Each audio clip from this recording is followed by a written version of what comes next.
Does it ever feel like you're a marketing professional just speaking into the void? Well, with LinkedIn ads, you can know you're reaching the right decision makers. You can even target buyers by job title, industry, company, seniority, skills. Wait, did I say job title yet?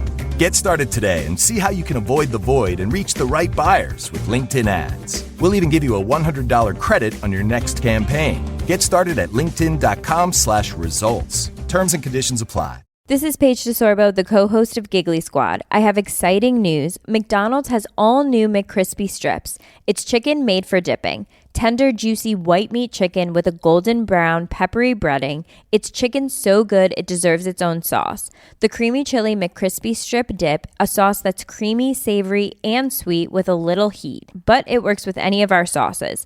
I'm personally a barbecue sauce girl. Even sometimes I like ketchup. I'm just like basic sometimes. But I also need it in addition to any new sauces I'm trying. With a new creamy chili McCrispy strip dip, it's chicken made for dipping, only at McDonald's.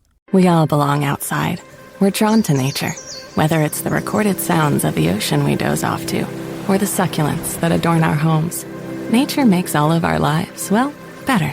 Despite all this, we often go about our busy lives removed from it. But the outdoors is closer than we realize. With All Trails, you can discover trails nearby and explore confidently. With offline maps and on-trail navigation, download the free app today. Man who made the intro? Mr. John Casey. What's the man who made the intro? Mr. John Casey. You know what I'm saying? That's gotta be a white man today for sure.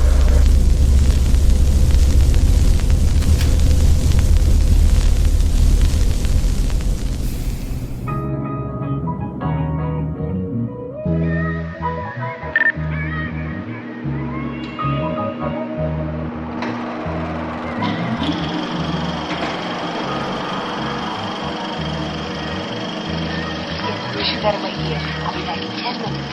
10 minutes is a long time to be away from it. Peace, love, and blessings is all I'm after. Beautiful women, good cushion, a whole lot of laughter. Design of linen to stay dapper, then cap it off with a fly-ass caption to go. These moments we capture. Life is a blessing, every L is a lesson. If you really believe in God, then why the F is you stressing? I'm Shaka Zulu in the full booth. Just trying to build this ecosystem like the so-called Jews do. It's the Culture Uncut podcast, and I'm back with my brothers here. You already know the campaign, man. No man can, the wet man can. President of Wet Lives Matter, cause if it ain't wet, then it don't even matter. Play me my theme music.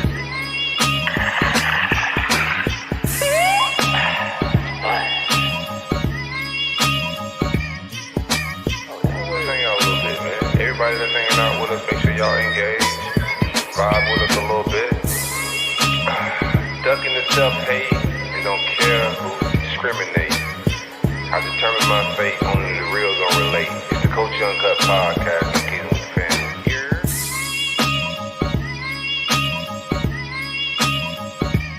Yeah, we are back at it, man. It's the Culture Uncut podcast.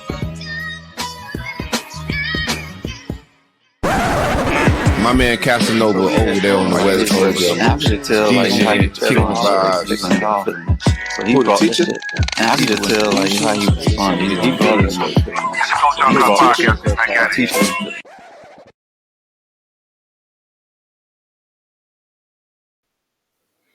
What it do, what the business is. I don't know what happened to DJ Nova Fresh, but we are here. Culture Uncut podcast, not on our regularly tuned Wednesday or Thursday, but a Friday evening. What's up with it?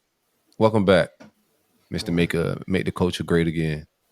Always, man. You already know what to do, baby. Bobbing. Alrighty, chilling. Friday, TGIF, ready to rock and roll. Get back active. You don't sound energetic, bro. You all right, Trey? Oh yeah. I don't know how you want me to sound. I know I make you cream at night, but this is what you get right now. You know what I'm saying? It's all the energy you're gonna get. Pause, man. Mm-hmm. We hanging out. I'm gonna get the banner going here a little bit. Hopefully you guys enjoying our our daily Culture Uncut morning cups, man. Tune in, catch us on our short form content as well. If you just catching the main show, we also drop some short form content to give y'all some morning inspiration. My boy Nova has been in his bag of. Let's do our intros. Y'all ready to do our intros? Then get into the show. Yeah, let's do our intros before we start podding. All right. I get my bars ready, bruh. Peace, love, and blessings is all I'm after. Beautiful woman, good cushion, a whole lot of laughter. Designer linen to stay dapper, then cap it off with a fly-ass caption to go with these moments we captured. Got to put it on Instagram, baby. Life is a blessing. Every L is a lesson. If you really believe in God, then why the F is you stressing? Oh, my God. I was just telling my daughter that. I'm Shaka Zulu in the FUBU. And we just trying to build this ecosystem like the so-called Jews do. It's the Culture Uncut podcast, and I'm here with my brothers. Yeah. What it do? It's your boy DJ Nova Fresh, Mister. Always got my people with me, man. Stay with me. We ready, bro? You talking about mine, but that shit ain't sound believable at all, man. What? Man, you already know what it is, man. Shout out to the Jews. Shout out to the people, man. It's your boy Trey Pine, the moisturizer. Girth for the earth. You know what I'm saying? The splash for the dash. You know, the ballots are in. Winner, chicken dinner. President of Wet Lives Matter. Because if it ain't wet, then it don't even matter, man. Play me my theme music. Splash.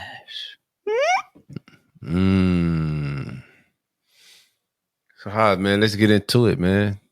How's your big back cutback mission going, my brother? Oh, it's going good, man. It is going good, bro. But I am behind on uploading videos. I shot the videos. I just gotta upload them. I just been being lazy. With sitting down at the computer and pumping them out. Whoa, God. Whoa. Hey, boy, sound like you having a rub-out session, my boy. With jacking off at He got Pornhub going on. But I'm gonna get them out. Man. Because I bet you is. What I was doing, I was trying to figure out the algorithm, man. Because I was shooting them and then uploading them right away. Still at it, okay. And then blank by now. I just realized, you bust them late and they get lost in the algorithm. So I'm trying to get that sweet spot in the algorithm so everybody can see. You just real horny today, ain't you? Yeah. No, man, not at all, bro. It get you out them barracks, man. Got a real horny lingo right now. I'm gonna be honest with you. Whoa. Busting them off, letting them rip, stroking. You saying a lot of wild shit in this.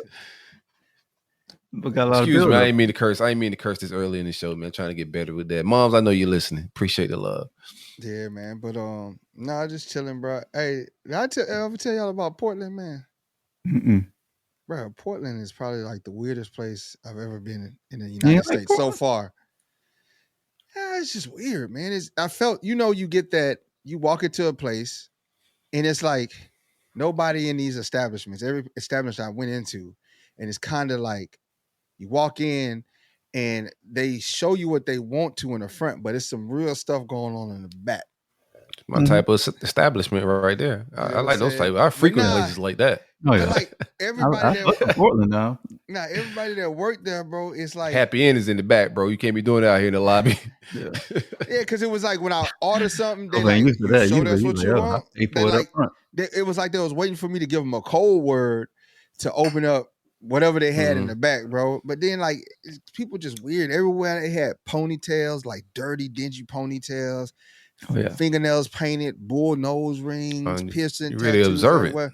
So I'm just like, bro, this place is like, it's just weird. I've never heard anybody. I never had somebody tell me like you should visit Portland. Like it's a great place to go. Yeah, but check out. I would, man. Portland food scene is like one of the top in America, bro. Their food scene is next level. Now I will say, you on your big bag. Yeah, what else they got there though? Cause I can't just fly out there for food. But I did some digging up on it, bro. Back in the day, man, Oregon got a pretty nasty history with black people. Black people was outlawed. That's every state in America. Hold on, no. Let me tell you what they did. Black people. I promise you, every state in America got a dirty history with blacks. They were not allowed to come into the state. Period. And if they brought you into the state, if they brought you into the States, if they so happen to bring you into the States, 3 It's a sundown years, state. 3 years after you've been in the States, Man from they can Louisiana. just beat you in the street. Everybody can just beat you. Like they just walk up and beat you as you walking down. Did the this street. happen though? I don't know. I don't know if it actually happened, but that was on the It'd books. be a lot of wild laws on the books that never happened though. Man, I'm pretty sure it happened at least once. But we know what happened in Louisiana. Oh yeah. Y'all top 5 in slavery.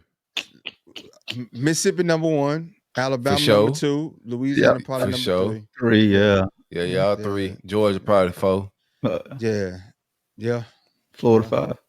No, Florida ain't a big slave state though. Yes, it was. It was, man. They killed all the Indians there, boy. That ain't slavery. Man, that worse than that's man. I'm just saying, we talking slavery. Ain't Rosewood in Florida?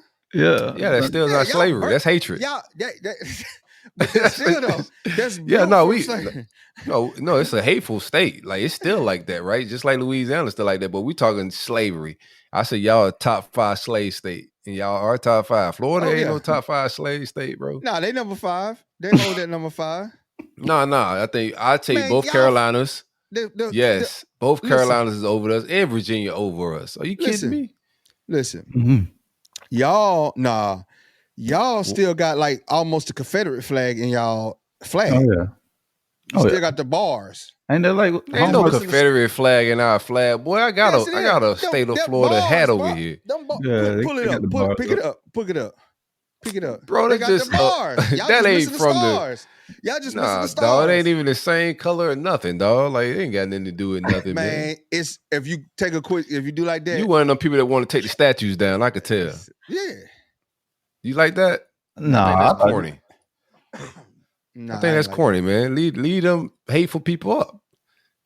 Y'all thought they were great. Y'all letting them off the hook. Like they built statues of Negro killers, man. And y'all told them to take it down. No, if y'all proud of these people at these public institutions and government buildings, leave them up so the kids can know what's up. Who is that? Because now our kids are smart. They got TikTok, all of that. So, oh shoot, they got what's his name? The Jackson dude that built the railroads. Don't worry, Big T gonna get all them shits back up. Yeah, Big T, put them all up, bro. Like, I don't need no Lee racing history. Like General Lee is one of my favorites, boy. No, generals. Yeah, as in a general. So somebody could be, here's the thing. That's what people like. This is like, yeah, as a general, and he explained that even on Elon, and it makes sense. As a general, the dude's one of the greatest generals ever. What he was fighting for is 2 totally different things. But as a war sergeant or person, war strategy, he's one of the greatest war strategists ever. So, in that aspect, you can we all can like him in that aspect if we're talking war. But hey, you can't. You got. He wasn't fucking with General Harriet Tubman though. She's raw too. It's a good conversation. She was raw with it, boy. It's a good conversation. That's what I'm saying. Like General Tubman. I don't 100%. That's what my whole thing be. I don't 100% agree with anybody. So if I don't like Dennis Rodman because he's weird and he does goofy shit, that don't take from the fact that he's the greatest rebounder ever. Now, all the other weird shit I don't agree with, but when it comes to this, what we're talking about, rebound and defense, he's one of the greatest ever. So I just I don't try to box everybody into this whole lump of thing. When he said that he appreciated or he thought that he was one of the greatest war generals, he was just worn out to some wrong shit. Yeah. But as far as strategy and war, like he was strategic. He was tactful. I think the news was just trying to play. Yeah, news was just trying to play on people's emotions with it, bro. That's what it be. I understood where he was coming from. It's just like the thing that he said about Hitler. All in all, Hitler was Kanye said the same thing about Hitler. Yeah, he was. If you look at what he did, he led his people. He's done some great things, bro. Like people can't. He could also be a terrible person and done some terrible things, but also have done some great things. Yeah. I said the same thing about Ike Turner. Like Ike Turner created rock and roll, and all we know him for is beating Tina Turner. That is wrong. That's wrong. But I wouldn't want Ike Turner dating my daughter. And I wouldn't want that motherfucker running my country. You got that much hate. I mean, no, of course. I won't worship them. But you could study them and learn from them. Oh yeah. You know what I'm saying? The good and the bad. sure. You can learn from them. Where they went wrong, Because where they went right. I mean, we all, man, just look at Malcolm X. Like everybody has there's some people don't want to hear Malcolm X ever talk anything righteous because one day he was a pimp. Right? I don't want to ever hear nothing he got to say. He was a pimp. He did this. He did that. I But don't in know his nobody saying that. totality, like, That's a lot of people. no, this They say that they come don't on. want to hear Malcolm X. Yeah. Yeah. At his time, there's a reason why his movement wasn't as big as Malcolm. He was demonized by black culture back then. We're cool with Malcolm now. But when you go back to those times and you read what they were saying about Malcolm in those times, he was modern day Tupac, bro. Nobody wanted to hear what he was saying. Like, he was radical. Too militant. It was, everybody was on the turn the other cheek, going to sidewalks, get sprayed. And he was talking the exact opposite of, no, by all means necessary, walking very militant, not Christian-like. Like, it wasn't. So a lot of people didn't rock with Malcolm. It's a reason why we don't have a Malcolm X Day and we have a Martin Luther King Day. Yeah. Yeah. When I went to the King Center, they say there's a lot of misconceptions about Martin too, that people don't know his radical side, but they project him to be a certain type of way. It's So like they don't talk about the leadership that Marcus Garvey have. You don't really hear about that because he is a revolutionary. He's revolutionary. You know what I'm saying? He wasn't on that peaceful stuff. He was on ours, for black by black. Like, that's what he wanted. So, but you don't hear, like, they actually study him because he was a leader. That's what I'm saying. But like, all of these dudes are complex. Like, you can't put them all in one box. Like, I prefer Malcolm's approach, but I still respect Martin. He built the biggest civil rights movement ever in the history of life. And we badly benefited from it. Everybody else created it. Like, we get into on our soapbox and talk about that who niggas benefited. right there. No, what I'm saying. Let me speak on it. Let me speak on it. Why I say that is I had this conversation today. I said, black Americans created the civil rights movement that led to everybody getting their rights except black Americans. We sprinkled it where Asians get benefit. The Chinese people, Japanese, Vietnamese, Cambodian. You got the white women with the feminist movement. Women didn't have rights.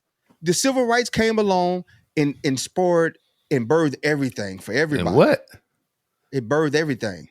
It was the birth for everything except black people. Look at everybody that benefited from it.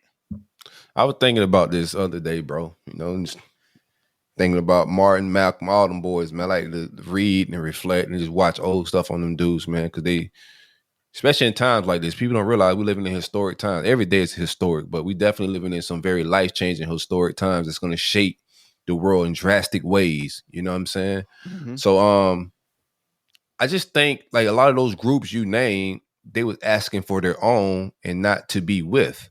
Mm-hmm. I think a lot of our ask in those times on civil rights was to be equal and to get, share bathrooms when other people, they ask for their own. That's what I think the biggest difference was. And I think as a culture, we're still trying to like just get even with them instead of demanding our own.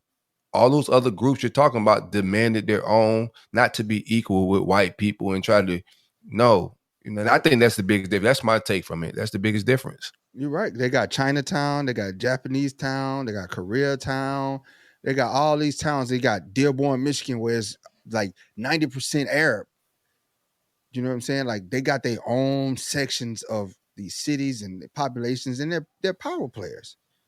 They're power players. Like you go to these towns, you go in New York. Now, to be fair, like we built these towns and they've gotten destroyed. Let's just to be fair, but we just can't quit. Like regardless, I'm not gonna say acting like there wasn't, Black Wall Street, there wasn't Harlem at that time of the Renaissance. It's just we can't. We got like ran into some stumbling blocks, and we always gonna run into stumbling blocks, even into these days and time. You just can't quit. Like just because that Black Wall Street got torn down, why we haven't gotten one since? Yeah. You know what I'm saying? Like just because one happened, we can't just stop. We got to keep going. So there has been movements like that. And we get attacked more than anybody else because they know how powerful we are when we get those type of resources and what we can do. We ruled, traveled, and dominated the world first for a reason. You're 100% correct, man. Like that is so true, man. We don't have. We just got the ghetto. We got the ghetto, but you go to like these career towns, and it's like all Korean shops. They get A along. shift coming though, bro. You know, I can feel it. You can feel it, bro. There's a shift's coming. It's a lot of power, and it's a lot of.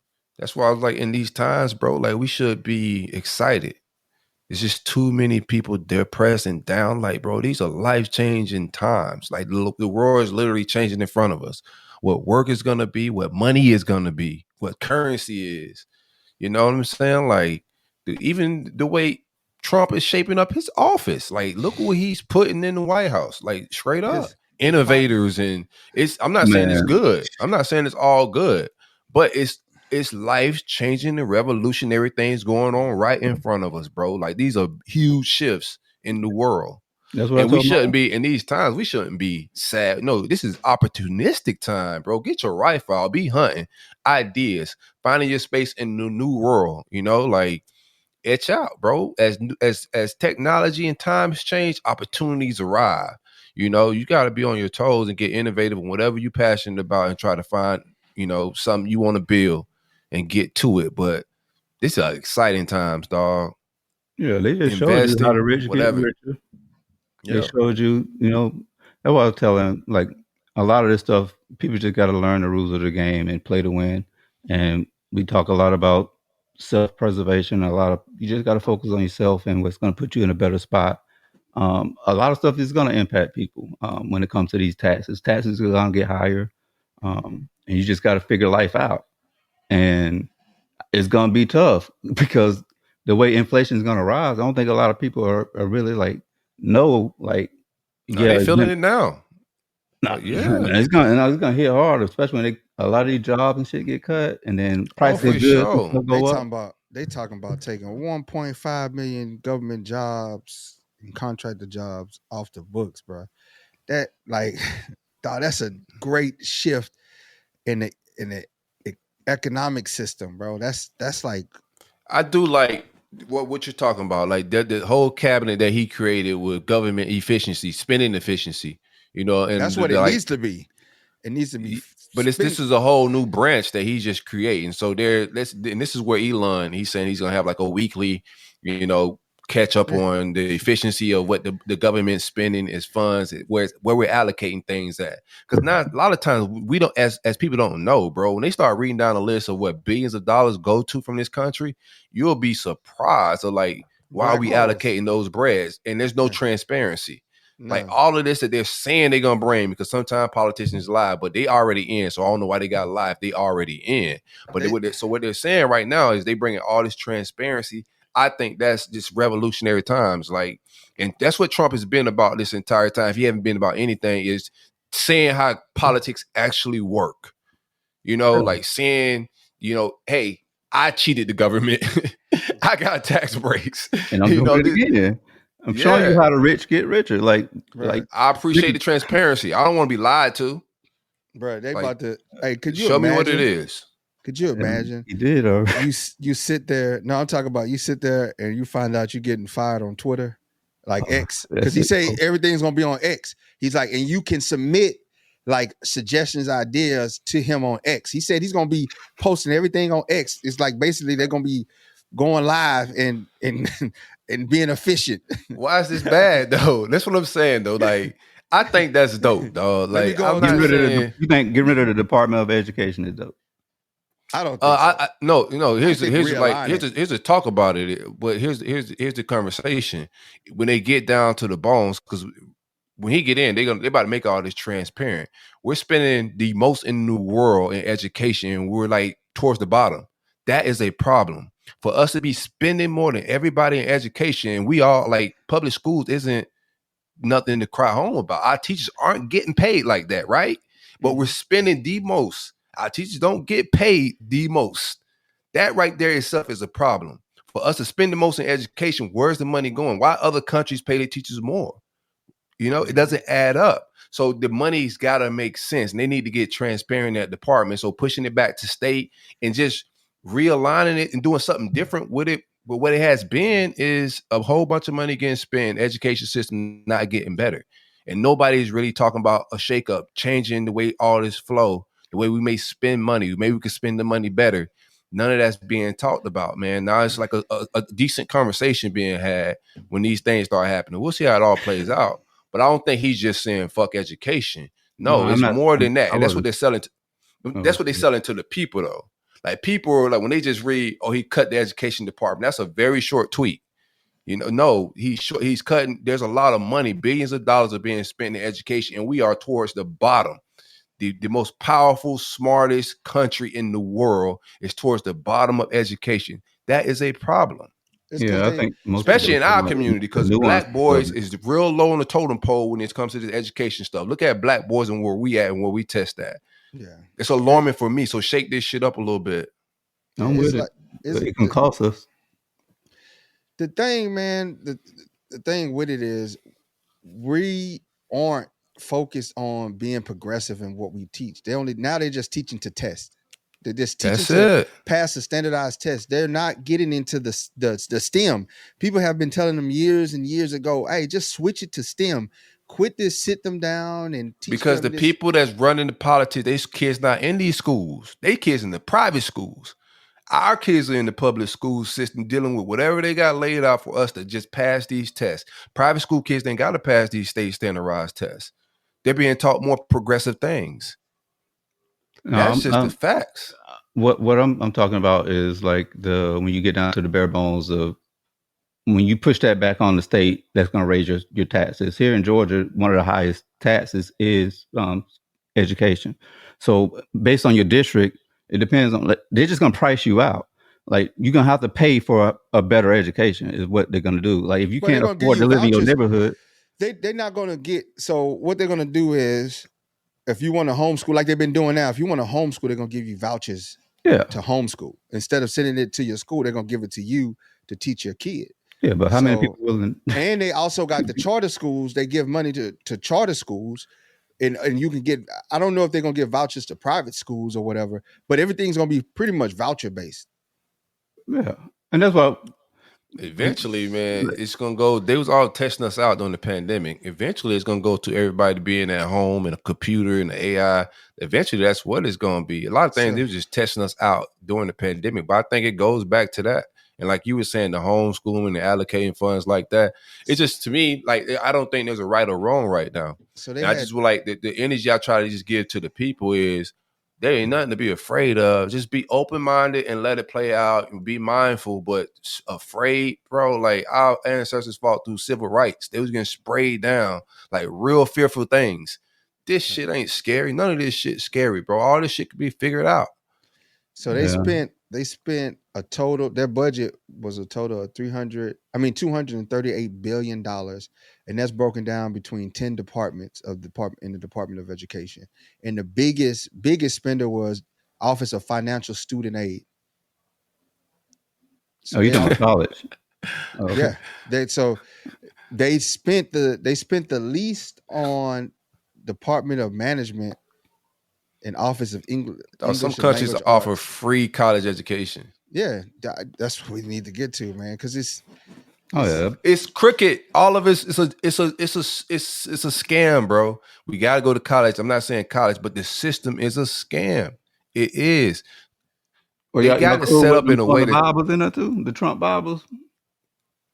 I ain't seen anything about Trump Bible. That's dealing with the state. That's not the federal. The federal ain't gonna make that law. The states are mandating Bibles and stuff back in school. Oh yeah. So that's at the state level, like Louisiana, the Bible Belt. You gonna see that. I seen those, but I ain't seen that. I seen like some state. I think Arkansas brought it back with his Bibles in the school. No, Big T came out and said prayer will be in the schools. I mean, all I say is, man, we need to change up the way we teaching these kids. The teachers need to be taken care of, need to be paid. For sure. And then money need to be poured into these schools. And we need to get with a current system. We need to be teaching coding. We need to be teaching engineering, mathematics, technology, and science. Those need to be the core classes. And of course, English. And I think that you gotta keep gym in there. Yeah. Well, yeah, of course, the health part of it. But Everybody at school ain't there for the brainy stuff. Some people got a dunk and shit, man. But that's what we go. We need to taking mine. Honestly, we need to stop Homeschool. pushing. Honestly, we need to stop pushing people to college. Not everybody's built for college. We need to tell everybody it's okay to go to trade school. It's okay to go be a plumber. It's all college. It's how they frame it. Yeah, it's like all about how they frame it. It's like college or nothing, man. I know some well-off mechanics. I know some well-off plumbers. You know what I'm saying? I know these dudes are making more. All of it's a skill and a knowledge. Like all of it's just how they frame it. You can frame all these things, but it's just it's a higher education and just creating skills and knowledge for yourself and whatever it may be. Right? I just think the way they do it and the way it's set up isn't for the country to thrive. It is for the people. It's to keep you in debt and to keep you in bondage, bro. None of it makes sense. Other countries, and we are the most powerful and the richest country, right? Even though we're in debt, we still got that mystique on us or whatever. We got a lot of power, a lot of things going on. We influence the world differently than everybody else, the entire country, right? There's no reason if another country can figure out how to give they people affordable education or free education, it shouldn't be priced out. Like you're pricing a certain people out of the education. It's even set up in a racist way. That's why I don't understand why we sitting here fighting for a system that's set up for us to fail. None of this shit ain't set up for us to win. The average black person can't afford college. Yeah, that's real deal. That's why they made it's set up in a crooked way. College used to be free, but then when blacks got free, they started charging tuition because they knew blacks didn't have the money. Class you out of it. That's what's about to happen right now.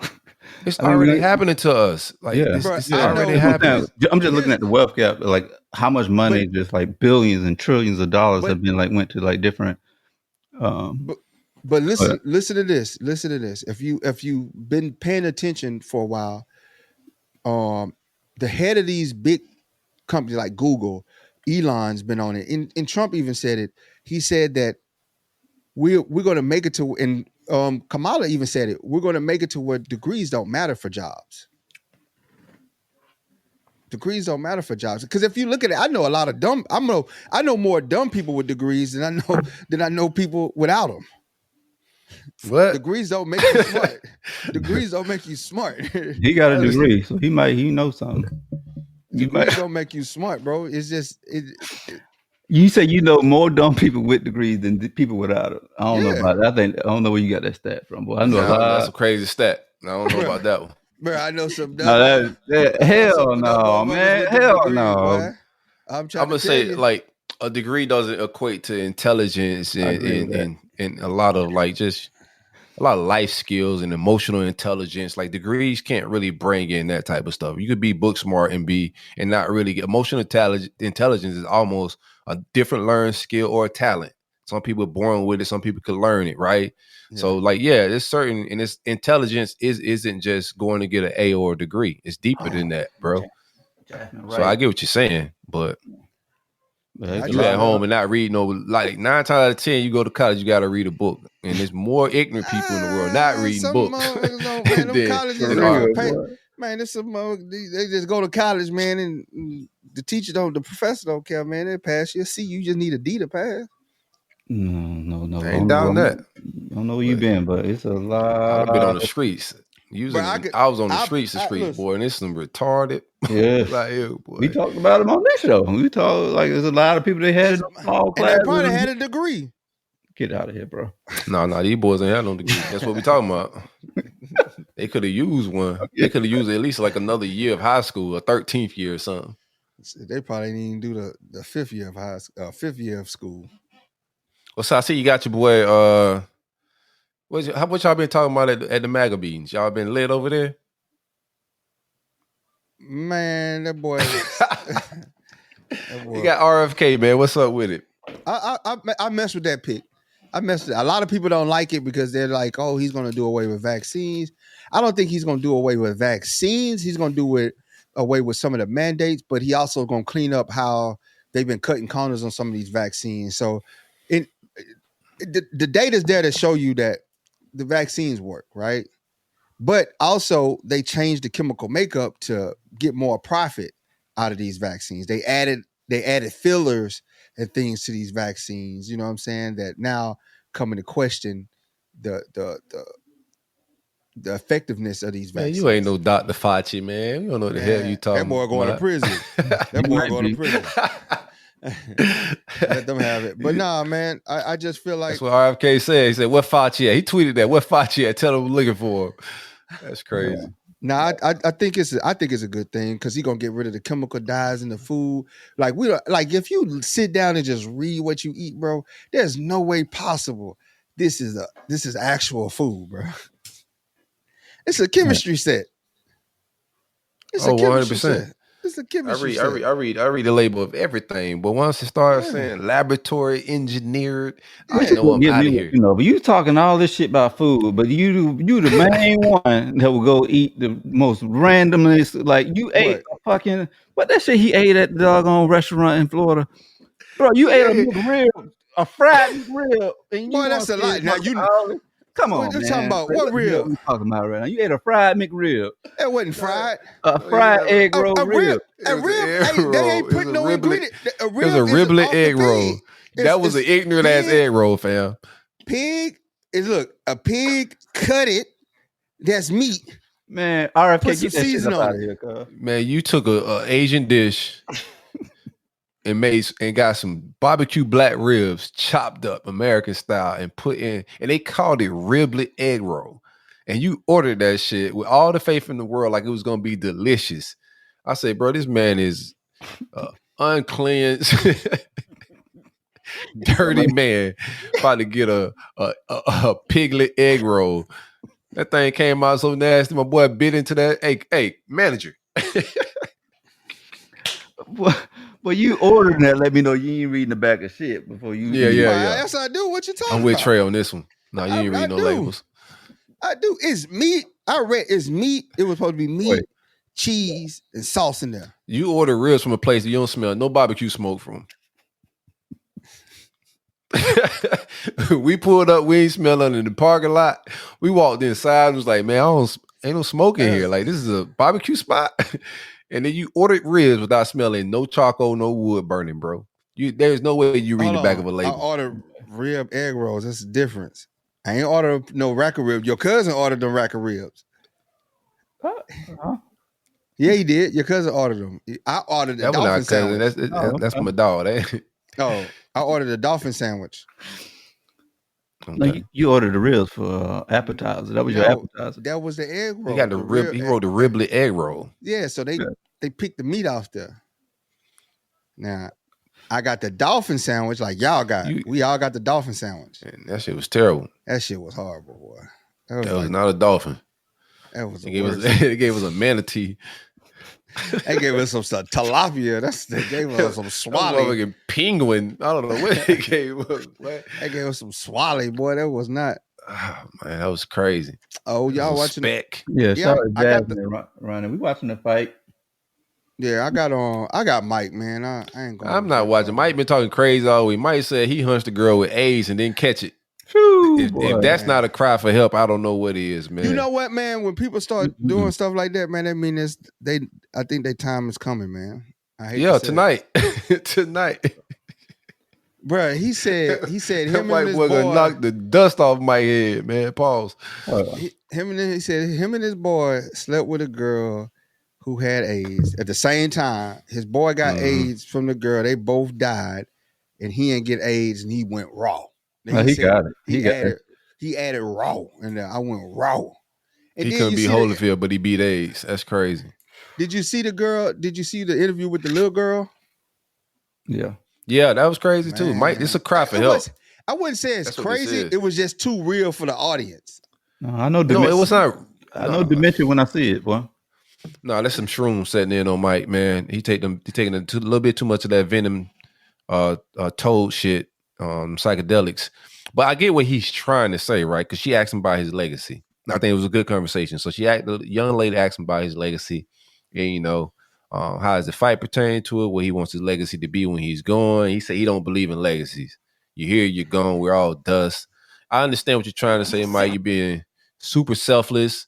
Your ego's dead because you shroomed it all out, bro. And that's what the shroom experience be doing. It kills the ego a little bit, man. But legacy still is a real thing. People gonna talk about Mike Tyson for forever, just like they talk about Muhammad Ali and all the other great boxers.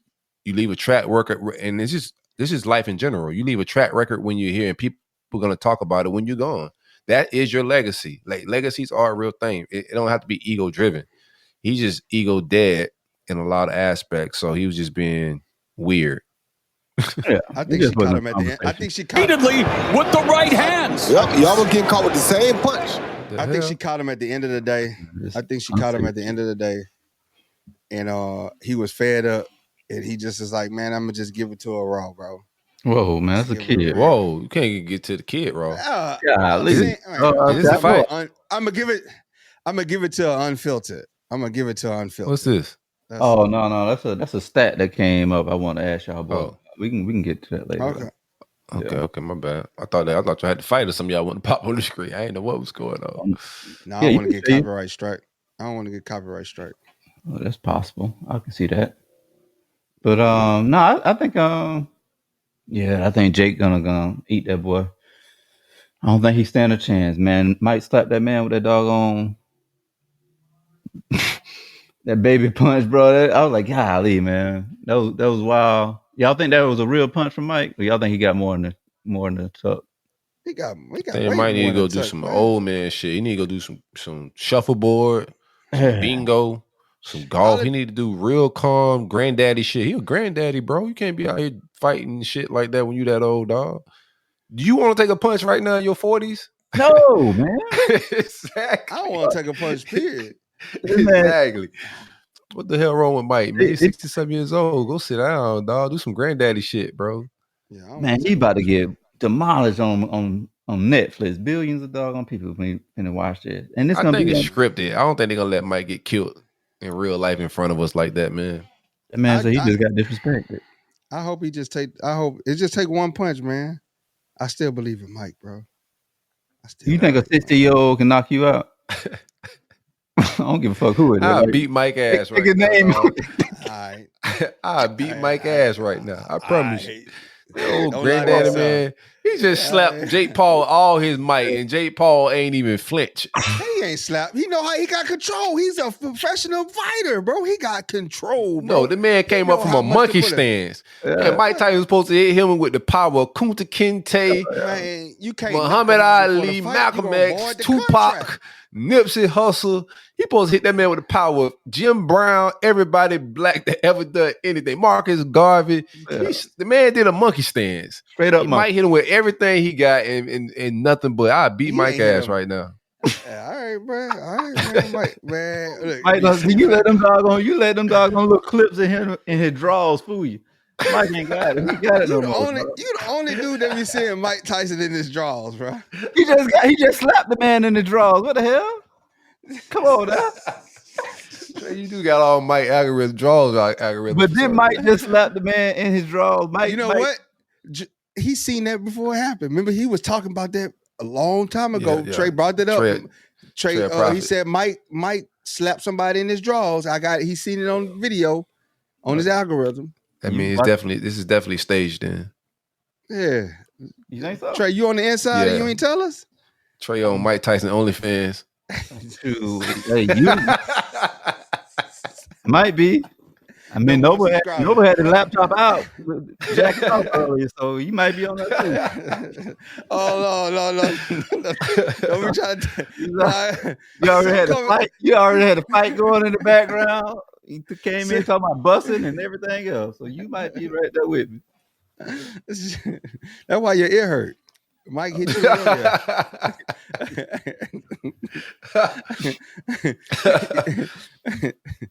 Yeah. I think Mike still got one punch in him, man. One punch, man. You might be let down. Mike let me down when I was a kid, man. Too many times. I was the biggest Mike Tyson fan. He kept getting his ass whooped. Now I get sad every time. No, I know he gonna get his ass whooped. Cause they got Evander Holyfield gonna call, like he's one of the and Lennox Lewis.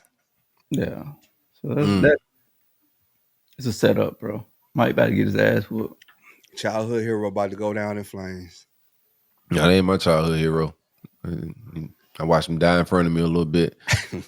Buster Douglas laid that boy down. Now I almost cried when Buster knocked him down. That was a fluke. I was sad that night, but I thought it was a fluke. It was a fluke. Mike wasn't focused. But when Holyfield beat his ass, my ego died that night. Like, I thought this funny talking motherfucker couldn't be beat, man. Mike was running through. He was sawing through shit, bro. Like on the real, like Mike Tyson was knocking dudes out, like action packed. Javante is the closest thing we've seen since Mike Tyson, like with knockout power, that type of action in a fight, bro. Like exciting fight. Yeah, them AIDS what did it to Mike. Once Mike got them AIDS, that's when he started losing. Yeah, it's the last fight he won. That man just said he ain't got AIDS. He went raw and ain't get him. That's the last big fight. That last big win right there was AIDS. He said they OD, died of AIDS. I'm still standing. Wow. I won't tell nobody that, bro. Like, cause I mean, I'm just gonna take that to the grave. I'm not gonna tell anybody that, and I'm gonna keep getting tested like every week. I'm just like, how did I do that? I would not tell anybody that. Mike Tyson is wild for telling the people that. He probably feel like them boys he ran the train with, them boys already done let the secret out, so you might go ahead and tell the world. They dead. How they gonna let the secret out? They dead. They put it on their tombstone. I damn sure would have wrote a book about it. That I got when I was messing with Mike. That'd be a conversation starter for me if I already got it and everybody would know. Like, hey man, could you believe the same night I got the shit, Mike was hitting the two and didn't get it. We was on the 2-man and I was on the 2-man with Mike and whoa, golly. Whoa, 2-man. That's what he was on, a 2-man. That was a 2-man. That's what y'all call them? I don't know what they call trains, man. I don't know what the personnel package is for a train. Got all the football terms. They call that's the young boy. They say 2-man. A 2-man, that's what they call it? Okay. Yeah. Press 2-man. 2-man. 2. Yeah. Yeah, you had some regular topics. What we had on there, man? You had some good talking points on the diet. What's on your mind? What you got cooking, brother? Oh, could you be a better stepfather than a father? Why would I want to play that type of role right now for make believe? No, I'm just saying because it was a question I seen somebody posted. Somebody was upset that the father of their child is being this amazing stepfather, but won't be a father for his child. So I just asked the question. You know what I'm saying? Is that possible? It depends. I think whatever young lady wrote this, I'm not saying he's right, but what I'm gonna tell you is to do some self-reflection of y'all relationship and like what energy you bring to the table as well. Now he should ultimately be just a great father, right? But sometimes, speaking from my partners, hearing my dogs that had baby mama drama and that type of shit going on, bro. Sometimes it just be peace, not have to deal with the whole type of situation and whatever he may be dealing with in that house. Everybody got to take care of their children and all of that, and you want them to be, totally involved in every aspect. Make it welcoming, make it loving for the child's sake. Make it a very comfortable environment for each other, for the child's sake. So that's my advice for that type of situation. To if he's not being that type of father, like what can you do to assist the situation a little bit? Because ultimately you just want to make sure the kid has a great father. Not make it easy for him, but I don't know, just check the vibes a little bit. Yeah. Or you could just be a piece of shit. Oh yeah. Or you can not compare. Like, could he be? Yeah. And could he be both? Like, he can be good stepdaddy and daddy. You know what I'm saying? Like. Yeah, jealousy's real too. He may beat the shit out of that step kid. You don't know. You ain't in the house. Yeah. He may be putting shit in the headlock. That's why he cooperate well in public and they get along. Because he know when he get home and get his ass whooped. He can't whoop your son ass because he might be great, but like, damn, I could have been getting them ass whooping. So technically, motherfucker, he treating them better. Life is perspective, baby. Like, life is really perspective. He taking them to the park. So you ain't asked the question. Have you ever been? What's your take? This is homegirl. It is. He already been talking shit about dog. Yeah, he tried to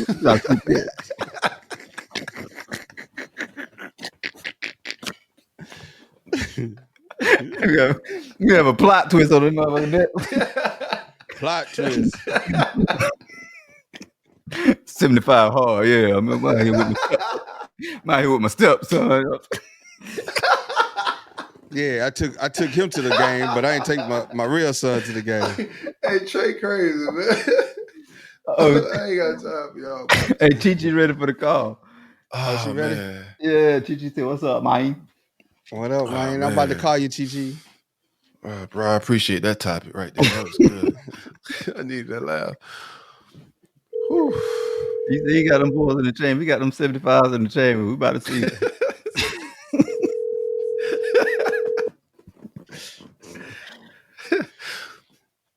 Oh God, she ain't gonna pick up now. Yeah, over on the Chi pick up. Oh, she said she walking out of the crowd. Yeah, baby dad and on dog on the couch right now. He's like, "Where the hell you going at 9:43 at night?" No, we caught her. She was eating crab legs earlier. She said, "I'll eat a crab ball, man." Okay. Where she at? What part of the world is Chi in? Memphis. Oh yeah, she on East Coast time. Your dog done told her, you don't wanna hang that shit up? Drop something off in your drawers while you bumping your gums in these holes. It's baby boy. Clock. It's Dick O'Clock. It's Dick O'Clock. If your old lady walk out of the house at 9:43 at night, talking about, so I'm going on the phone real quick, out the door, what you gonna think she going to do? Besides cheat. Going to set up that 2-man later on with Mike Tyson. Golly, that's crazy. You still running the damn the train football moves. It's crazy. Diabolical as hell. God, boy, you went straight there, huh?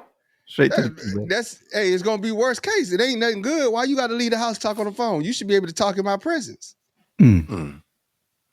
Right? That's factor on the Tony. I'm with you. That's the problem she having right now. This is a conversation dog telling her right now. Yeah. Like, you should be able to talk on your little podcast right here. Why the hell you gotta go outside? Yeah, unless we got an understanding, like if we watching TV or something, you can automatically excuse yourself to take a phone call.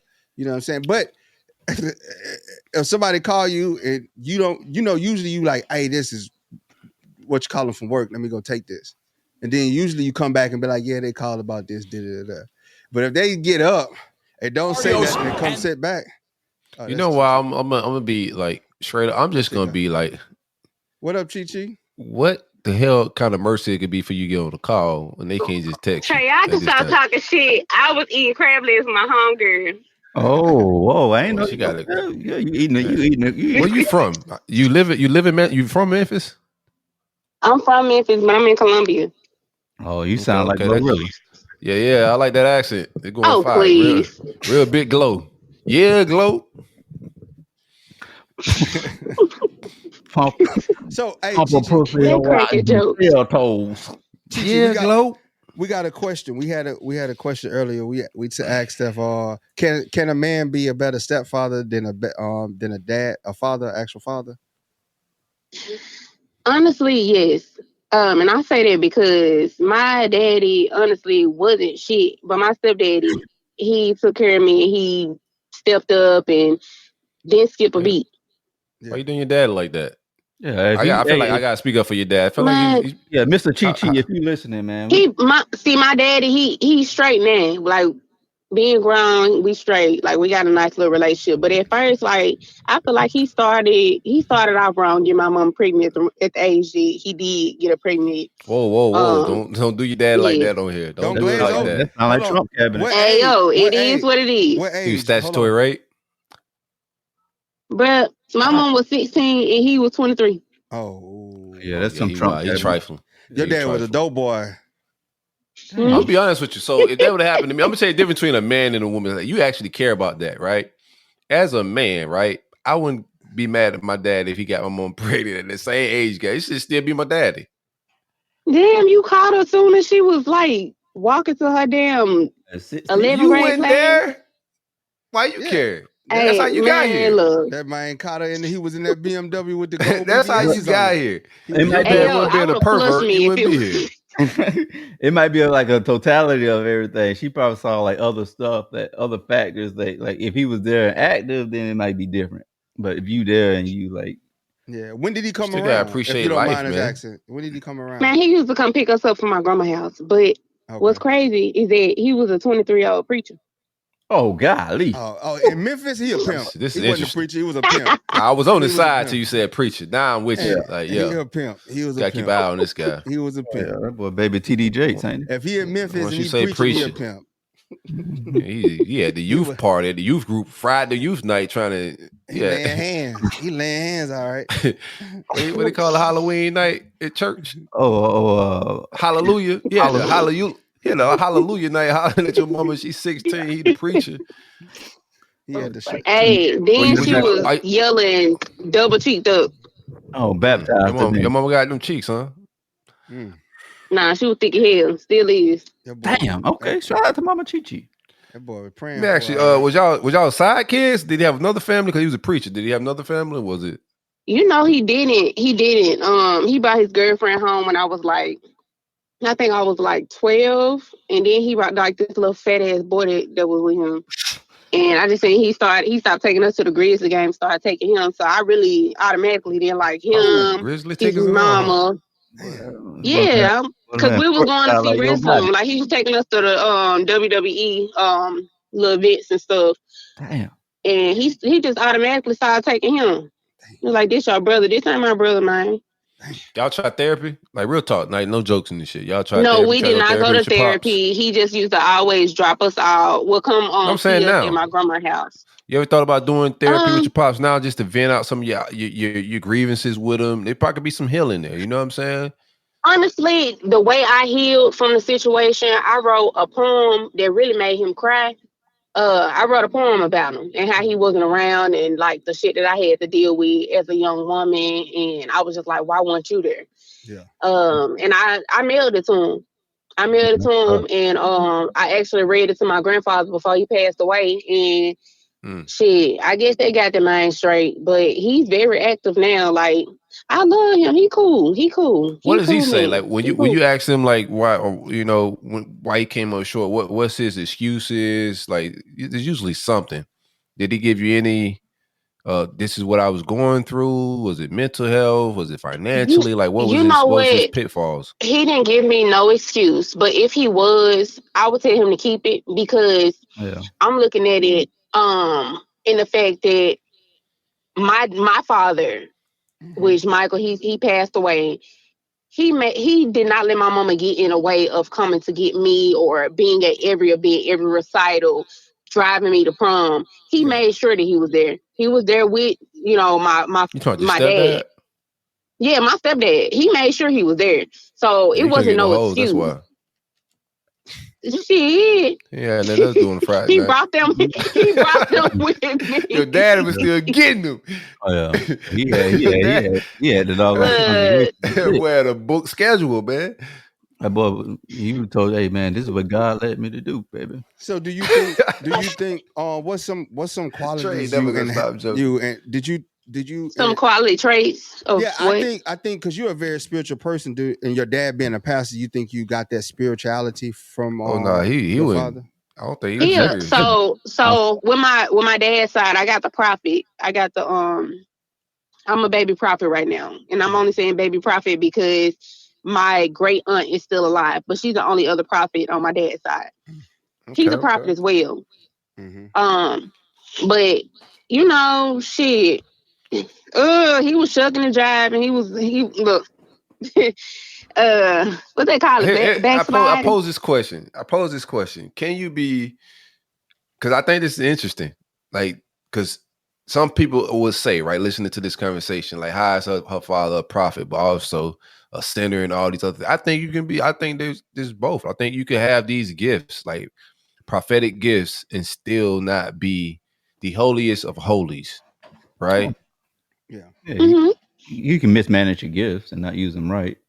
Like you can be gifted and just not use your gift to the right causes is what I'm saying. Like you can be gifted, but if you, I mean, there was a whole story in the Bible about that. Like Yeah, no, I don't know why I'm Nova guilty. I laughing. just choose not to hurt people You ain't with had to it. stop. I choose not You to was hurt rolling, bro. people You with it. stopped. You He stopped was because laughing at me. No, don't stop because he laughing, bro. You was rolling. I started laughing because he said mismanaged. He mismanaged. That's some real Like shit. I just You never can't, heard but mismanaged using that term. that wasn't wrong. But that wasn't wrong. You can mismanage it. You Yeah, can. yeah, Cause I have my gifts. Now, if I was to get mad and say some shit out of context, I can potentially hurt somebody yeah. I mean, you can because mismanage them, power but in the you words of the also tongue, right? Yeah. we also just flawed human beings, right? So sometimes you can have these gifts and be deemed as not being prophetic because you're not all the way like 100% live a righteous society life or whatever, right? I think a lot of artists that have came here prophetic, whether it was Tupac, Nipsey, just a lot of prophetic dudes. Some living artists as well that were just super prophetic with a lot of things, and just I would say philosophers as well, like Malcolm X. He was a prophet, like, but everybody don't view these dudes as being, if they don't have a certain spiritual life in the line, they don't think they're God-like, because prophecy is God-like, or I would say God connected. I'm not gonna say God like. We all God like in some sense, but God connected, I think, is what prophecy is. You in tune with something greater than yourself. You see the future. You see things a little and perceive things a little differently. I think there's some young brothers amongst us right now that have the same type of abilities, but they're not seen in that light because of how people want righteous to look. Is what I'm trying to say. Yeah. And that's a problem now, and that's why a lot of people ran from the church. And with me, 100%. I tell my customers, What do you that do? I'm not living light. So, first of all, I'm a Reiki practitioner. I own a holistic shop called the Divine Aura. I do have my prophetic gifts. However, I do not read tarot cards. I do not need any type of different methods for divination. Yeah. Yeah, And I'm gonna tell it like it is. I don't care if you 70. I don't care if you 21. I'm gonna look. I will read the hell out of you. Where can people find you?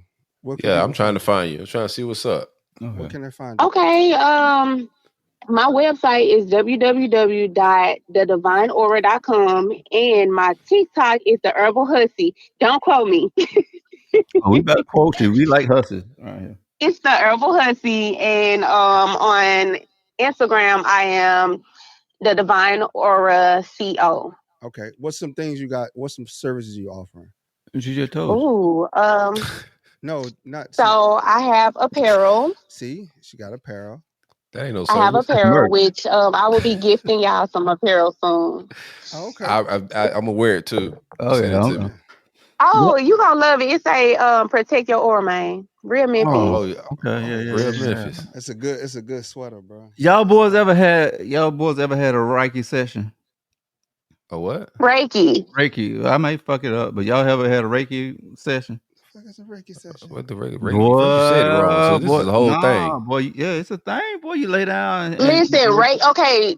Let me explain Reiki Oh, I in know what you're hood okay. I know what you're terms. saying. I know what you're talking about. You know when you go to church and the pastor lay hands on you and you just feel like your sickness You're going to leaving see the your woo body. lady. We call it the woo lady in South Florida. Nah, that ain't the woo lady. That's not the woo lady. That's not the Reiki is not the woo. Okay, Reiki in Baptist terms is basically the pastor laying hands on you. So when the pastor's laying hands and removing the sickness from you, the pastor's laid out at home the entire week until church is back on. Church is back. It's time to go back to church. Yeah. Because it's the pastor's depleting his own energy.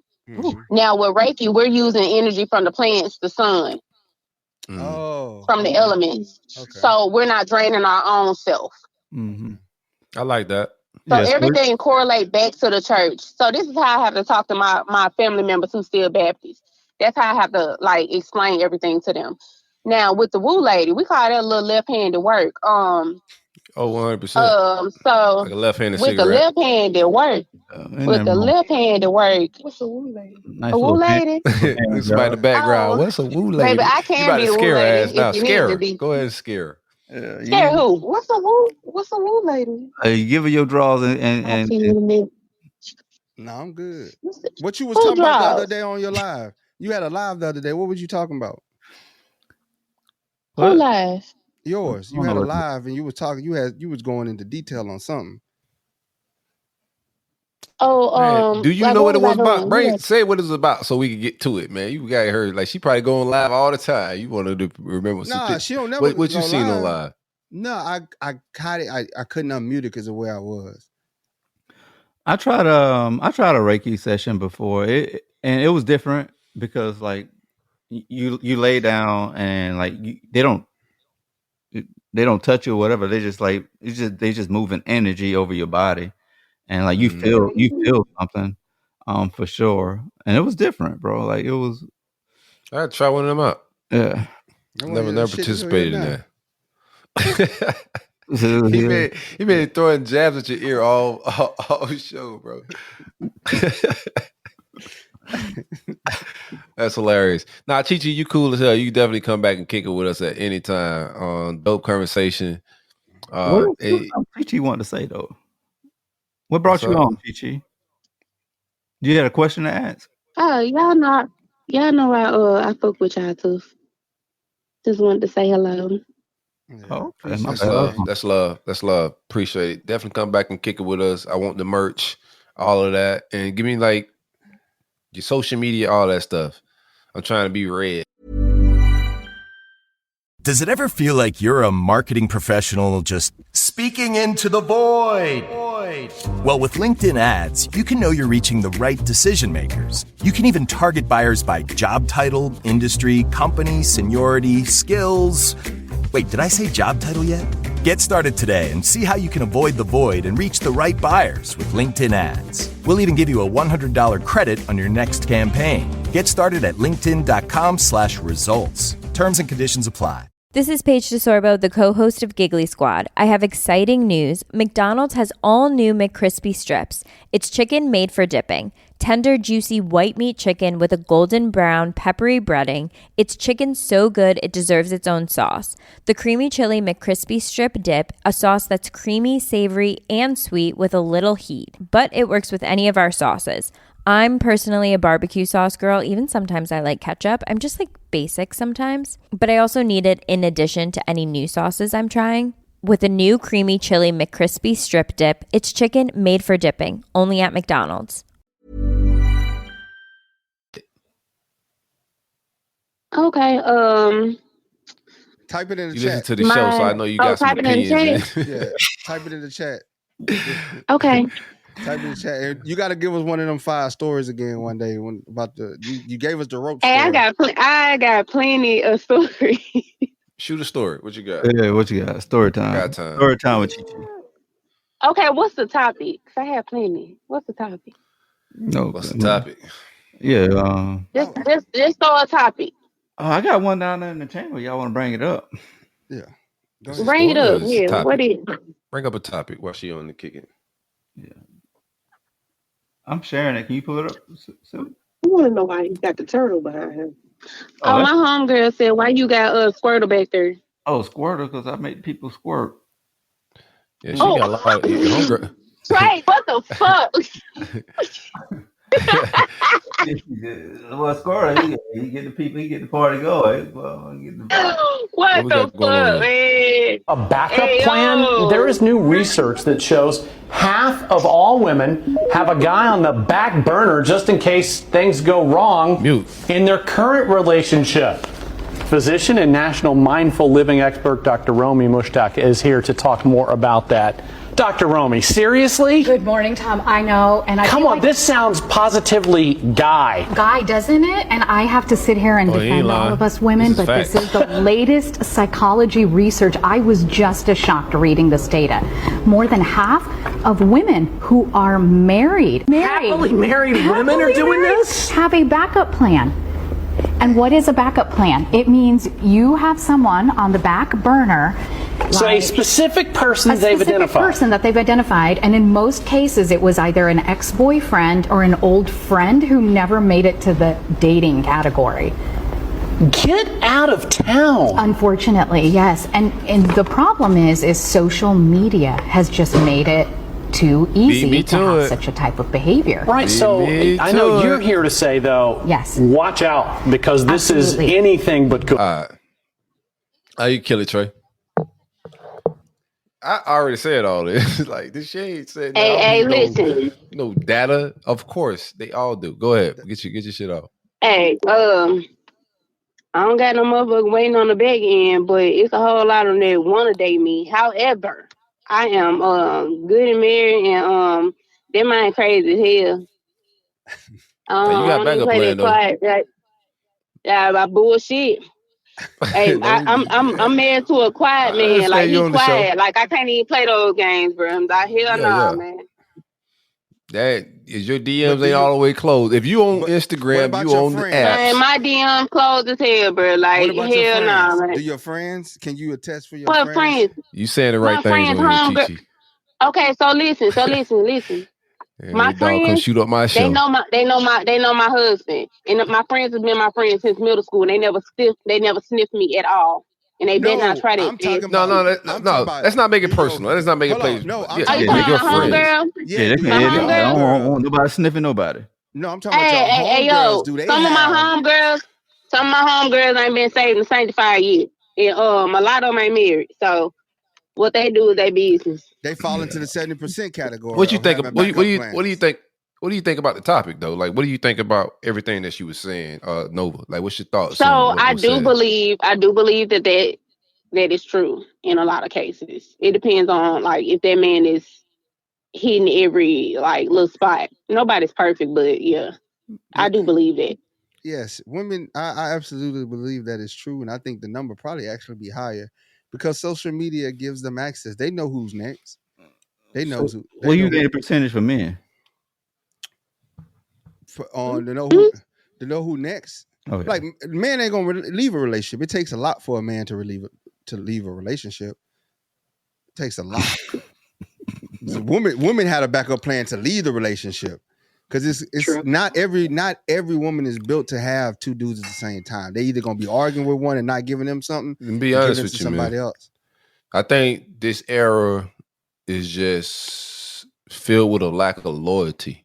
In a lot of different sense. Like I was reading this post from Money Man, the rapper. He put on social media today, saying like you got to be crazy to post your girl on the internet and that's simp behavior. And then there's simp behavior, and then there's some women that say. You post a man such and such, it goes wrong or whatever. But even posting each other on the same apps that we're talking about right now, it's just like there's no real loyalty. Like the DMs, everybody's available to everybody on an IG story, a DM away. Like you used to have to go get people phone numbers. It used to be a thing, right? You just couldn't get nobody's girl and just text somebody's girl or their husband out of the blue, like a picture. All of that stuff is accessible. Yep. And I think that whole energy of the accessible, you get to see things and not really appreciate what you got because you always think there's something out there better, right? From that saying, the likes, all of that is attention. We all addicted to attention, the notifications, all of it's in the algorithms, right? I think this whole system is set up for just like, not to be appreciative, loyal, what relationships and all that stuff's supposed to be. Social media kills all of it. It just does. And it's on both ends. I don't think it's just one because if you're a man and you're not living like, a righteous, disciplined life, it's just easy for us to have a backup plan as well. It's no different. Like it's a two-way street. I think it's both sides, bro. And if you're not living no righteous life, you down for who down for you. Like I like the way Chi was talking on some real shit. Like nobody got time for them games, man. If you got somebody that you with and you lock in and don't pay attention to the bullshit and the shenanigans, but the society we living in right now is unloyal, undisciplined, and it's just, there's no real pride in I'm gonna show my man off, I'm showing my girl off. All that shit's dead, man, in this era. Mm-hmm. Yeah. Very much so, man. This era is really for TV, to be honest. A lot of the happy families you see on social media, they're not happy. It's either the man, like it's a domestic violence situation. The man cheating, the woman cheating. Like I ain't gonna lie. Like it really hops directly to that, and then like they get exposed. Mm-hmm. Like it was this cute little couple. Like it was this huge, big old look man big hair, and he was Caucasian, and he was with this little short African American woman. She doing splits and stuff. Big white man. And she was like, She was just saying, "Oh, I'm paying for everything. I'm the breadwinner." I'm just like, bro. So you with a broke man? He just big as hell. Like, what's the point? So they had it flipped on social media. They made it like he was tricking on her and buying all this stuff when she was really the treat. She was the one that was buying all the stuff. So they got into it, and of course they went. Is that the black girl with the white dude, right? Yeah, they was in Hawaii. Yeah. And because I'm just trying to figure out if you knew he ain't had no money, why you keep having kids by him? But the beginning of that story is like when I remember when she first went viral, like a while ago, it was her saying that she was dating a white man and how better it was. Yeah. So that's when this whole story came out, it was shocking because everybody thought, okay, you were saying you was with a white man, he was doing all the things you actually are doing for him. So like it's really a lot of self-hate involved in that whole situation. That shit goes deep when you really think about like how wild that shit was. Yeah, she was making it seem like he went and saved her single mama. That's how they make this picture, boy. I know somebody personally. Like, I ain't painting shit. They thought that doggone white ice was cold, boy, and they thought he's a corporate. He works in corporate America. You know, he's paying for this, and this. Whole time he sweetheart. I had to tell her, I was like, golly, I don't even want to put the business out there because they figure out who was who. But she flying back and forth, and I'm like, damn, boy, y'all talk all that shit about niggas, but I'm telling you. Like, we ain't think he ain't present this at first, but now, boy, this nigga don't even want to take care of his own kids. He got her, and this motherfucker like she a slave. I was like, yeah. I mean, we get a bad rap, but man, I think black fathers are there's like studies that reflect this too. If you do like behavioral studies, black fathers are the most involved fathers on this planet, man. Like we get a bad rap, man, but I don't know no deadbeats, bro. Like not like that. You feel me? I think it's. Shout out to your pops, he was wilding. Like, you know what I'm saying? Be like, your pops was wilding, but I think for the most part, like, I'm not gonna blame everything on him. I feel like my mama had some stuff to do with it. There we go. That's not what I'm saying. You got to do with it. Come on. I'm not about to put all the blame on him. That's what I said. Hold on, now ain't that what I said earlier? Before you got on the show, I just had said that, like to the lady that said, "Can a stepfather?" I said sometimes the mom, the wife, the baby mama, whoever it may be, she needs to question herself as well. It's like what energy and what am I environment am I putting this whole situation in for my child? Like, because we all play a part. There's like it's accountability. So if everybody takes accountability for their part and their role in every dynamic, like that's how you heal and get better. Sometimes everybody want to place the blame on each other instead of everybody looking within on like what I could do to make it. Even if that person dead ass wrong, like what can I do to make the situation better? Even though I know I'm right. Chi, what's your mama? But I got something for you too. Hold on 1 second. I got something for you. Okay. What's up? How can a 16-year-old take accountability for a 23-year-old in a situation? She get 18 in 2 years, so. Golly, come on, bro. Come on. If that was her first time having sex and she got pregnant by a 23-year-old and then had to get married just for him I'm saying, by the time you go to jail. I just want to know. By the time you two, though. Just getting your way. No, I'm not projecting. I'm just saying, by the time she two, like she's saying her mom was 16, which I get. You know what I'm saying? Like he wilding. But according to the government, in 2 years, when you 2 years old, she should be ready to handle some accountability. And also, Chi, 16 is the legal age of consent. Yeah, he ain't breaking law or nothing. That's why he ain't go to jail. Man, look, he had to break some damn law because they made him get married. They made them get married. So that was the church. That was the pastor. He even put no bad name on our church, bro. I almost got a guy like that. Oh yeah, they'll talk to you. Shit. Oh, you almost got at a shotgun wedding? Oh yeah. Allegedly. Man, actually, it's 13 in Tennessee. The age of 13. Oh, y'all get the hell out of Tennessee. Y'all got to move now. That's crazy. You also can sleep with your cousins in Tennessee too, though. So yeah. Man, they ain't sleeping with nobody in Memphis. I promise you. They look. They ask what's you the who age your in folks Louisiana? is as soon as you walk in the house. You know everybody else shit. You know everybody else state statutory limits. Like let's see what Louisiana is. 10. Go ahead, man. You got 17. 17, you hear me? 17. Okay. Yeah. Okay. along with Colorado, Illinois, Missouri, New York, Texas, and Wyoming. Man, why you know all them space food? What's going on? He on the statutory site right now. He trying to fuck the kids. He had to register, so he was like, he might as well check. Yeah. Since he had to register at his new house, he was like, let me go ahead and check, see what states. That boy he doing the research right now. I know everywhere I can go, man. Like, Whatever, man. I don't, boy. That boy got all the research. Yeah, baby. Hey. Nah, we gonna put that on my dog. He ain't no 69 boy. Hell nah. Don't mess with no kids, boy. That bitch was naming them stats all quick as fuck. Well, like I got Google up. Google is free, man. Yeah, what are you talking about? It's a choice to be ignorant. You typing that bitch out fast though. Bad ear having ass. I ain't even finna type it up because I don't even want the FBI trying to figure out, hey, this nigga trying to fuck these. So what your mama did wrong? What was your mama? She was just being a baby mama type shit? Well, it was a lot behind it. My daddy wouldn't keep no job. She was really holding the household down. So in the end, she had my sister a year later. So it was just like she graduating with 2 kids. The church wasn't praying? You doing all that prophesying, the church wasn't giving Man, no bread? hey, I'm gonna tell you what, the church, the people in the church, some of the messiest people you could ever run across. Golly. And they gonna throw whatever they need to. Yeah, you got a 60-year-old under the pregnant. rug. Yeah, they mess it. Yeah, they were like, yeah, I ain't paying no tithes and often to that shit. I feel like she held, like, instead of just letting us get to know who our daddy was. 16.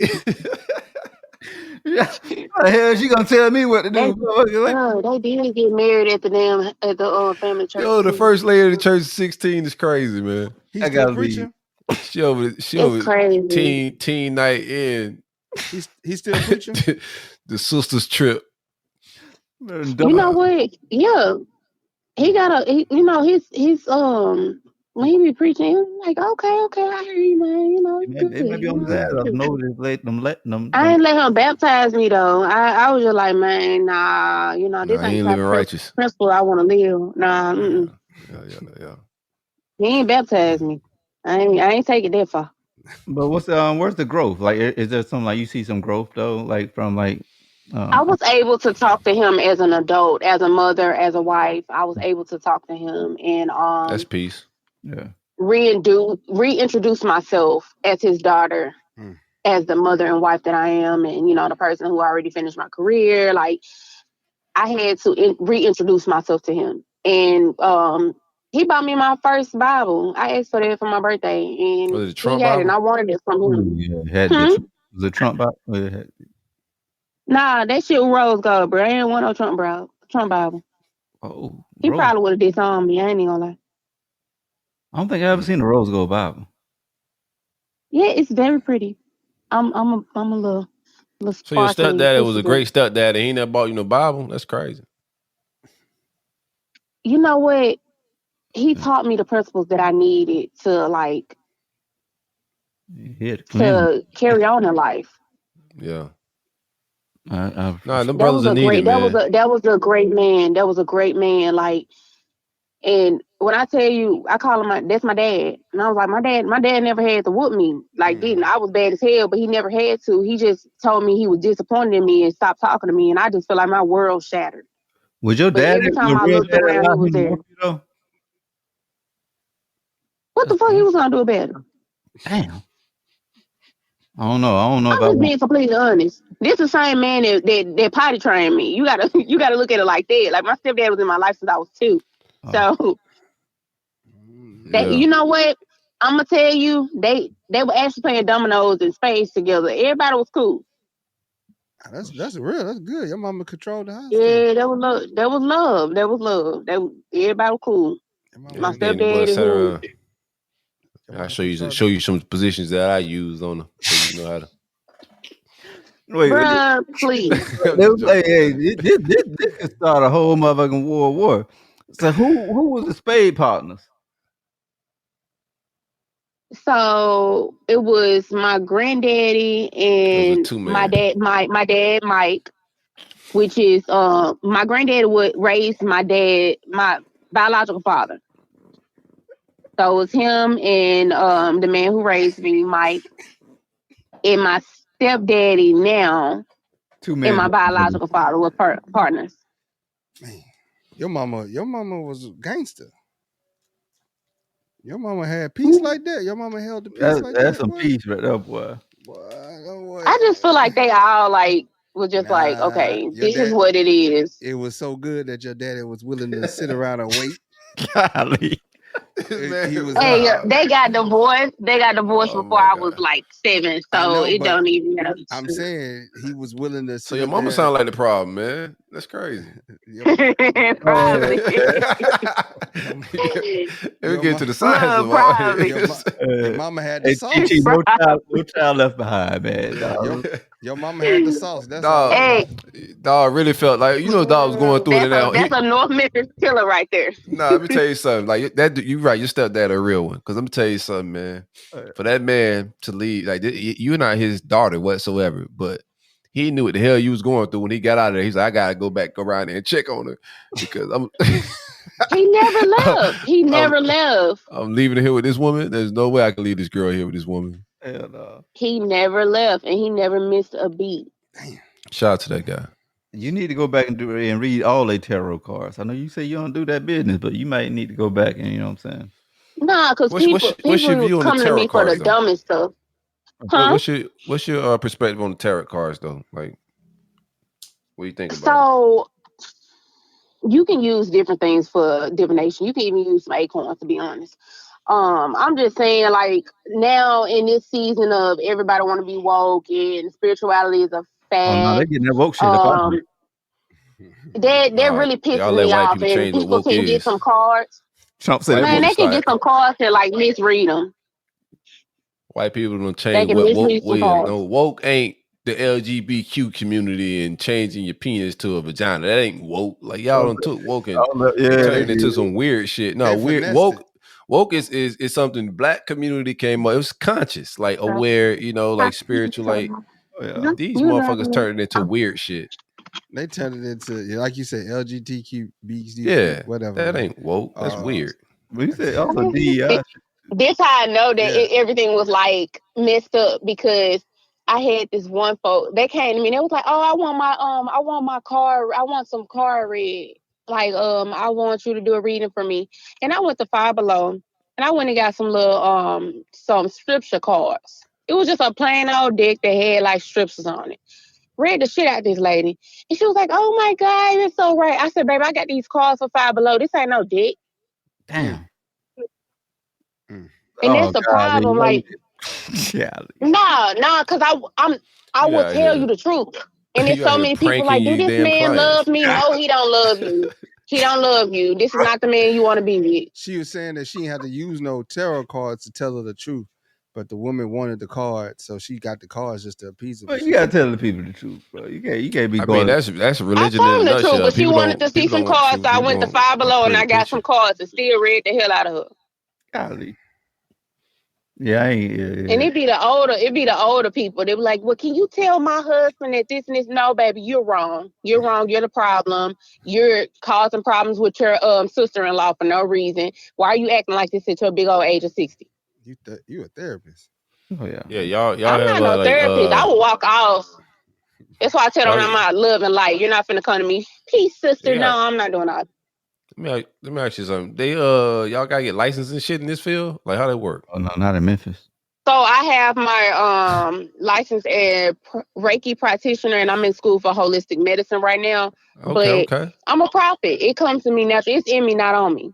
Ooh, that's what she said. And what license about to come with? I'm coming from a whole bloodline full of medicine women. It was in her and on her.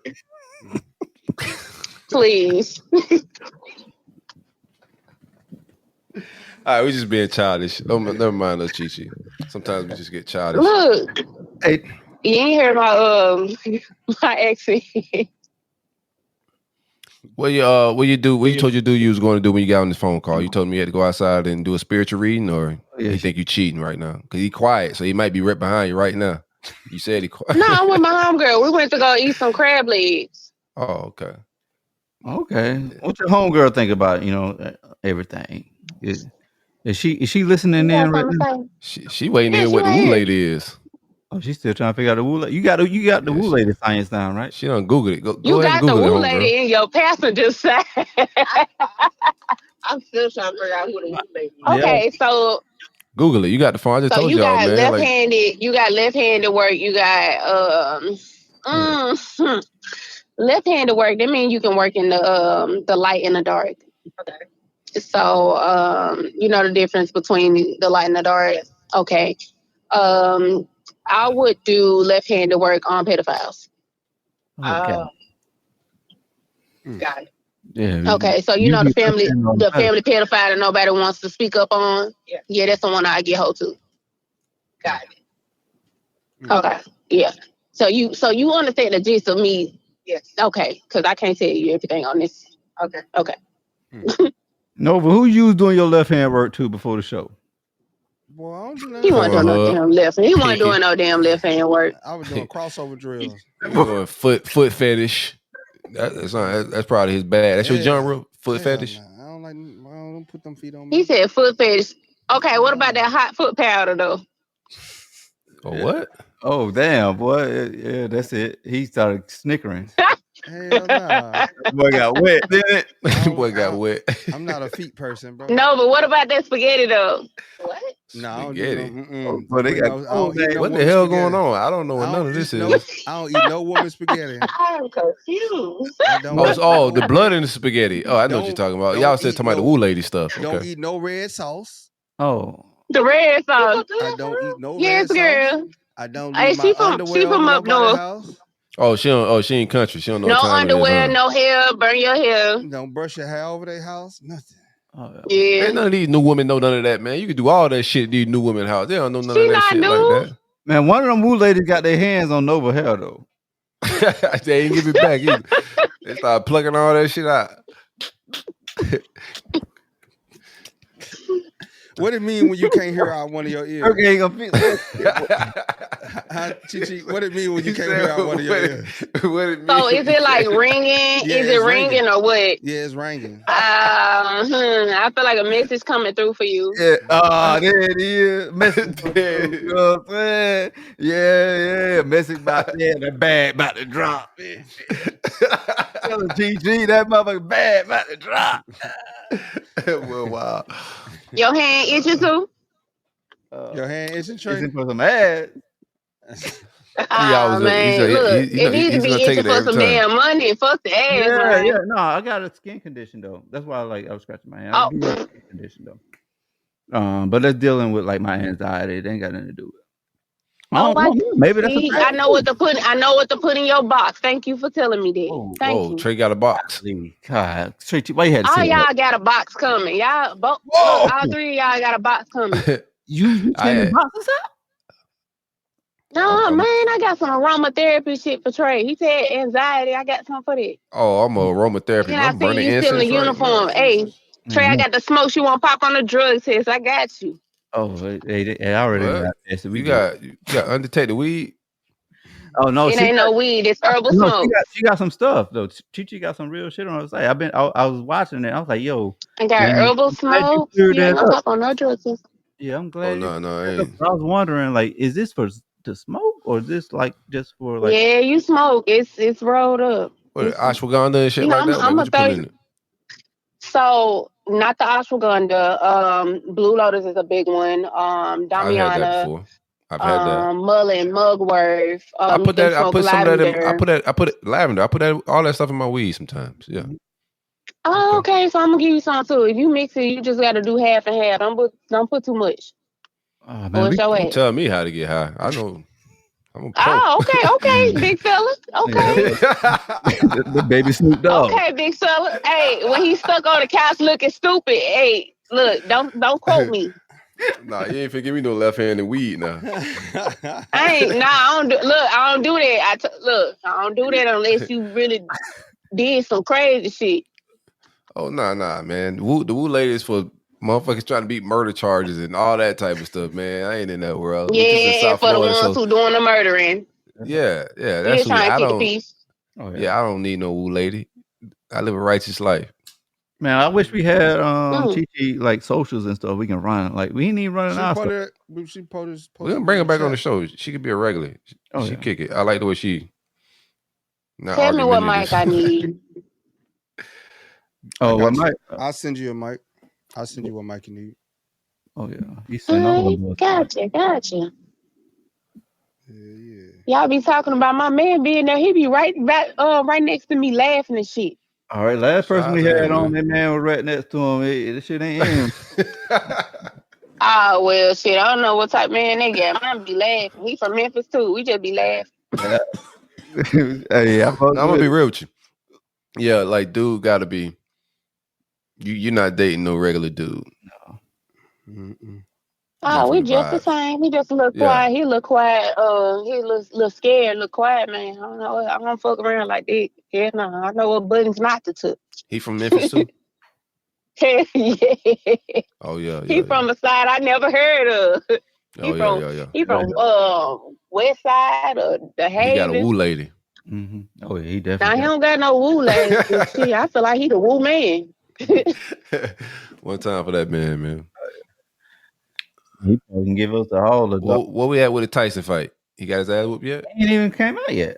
They still. No, it ain't came on. They say there's a lot of pre-fights. Who y'all Mike got? sleep. Mike old man. Mike. Yeah, he definitely ain't been winning now, boy. God, he definitely cooked. Past his bedtime, man. He should have put that in the doggone stipulations. Like, yo, I'm fighting at 6. They said 9 o'clock. I thought it was gonna start at 9 o'clock on the dot. Might need to fight around supper time, bitch. Like, you don't stand a chance right now. Boy. Hell no.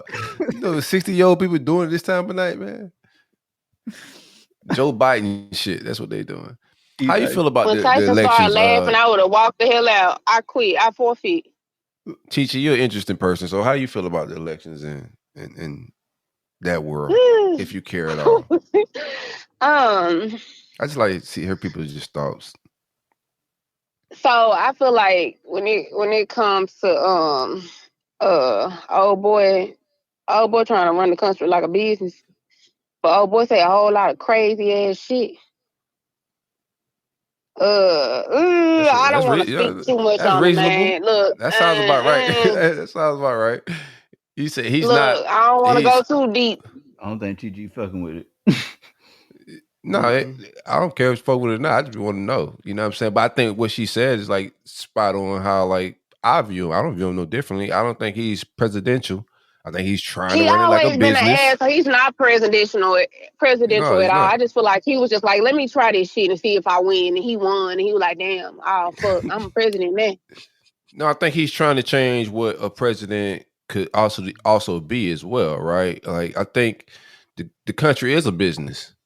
Right. And playing politics as it's a lot of fakeness to politics. Even when people use the word politics, it's a lot of phony shit around it. Mm-hmm. And I think what he's trying to do, whether you like him or dislike him or not, is bring a business approach to politics and not being such a political science world, but more of a business type. The guys he's bringing in right now isn't the same type of guys he brought in the first term.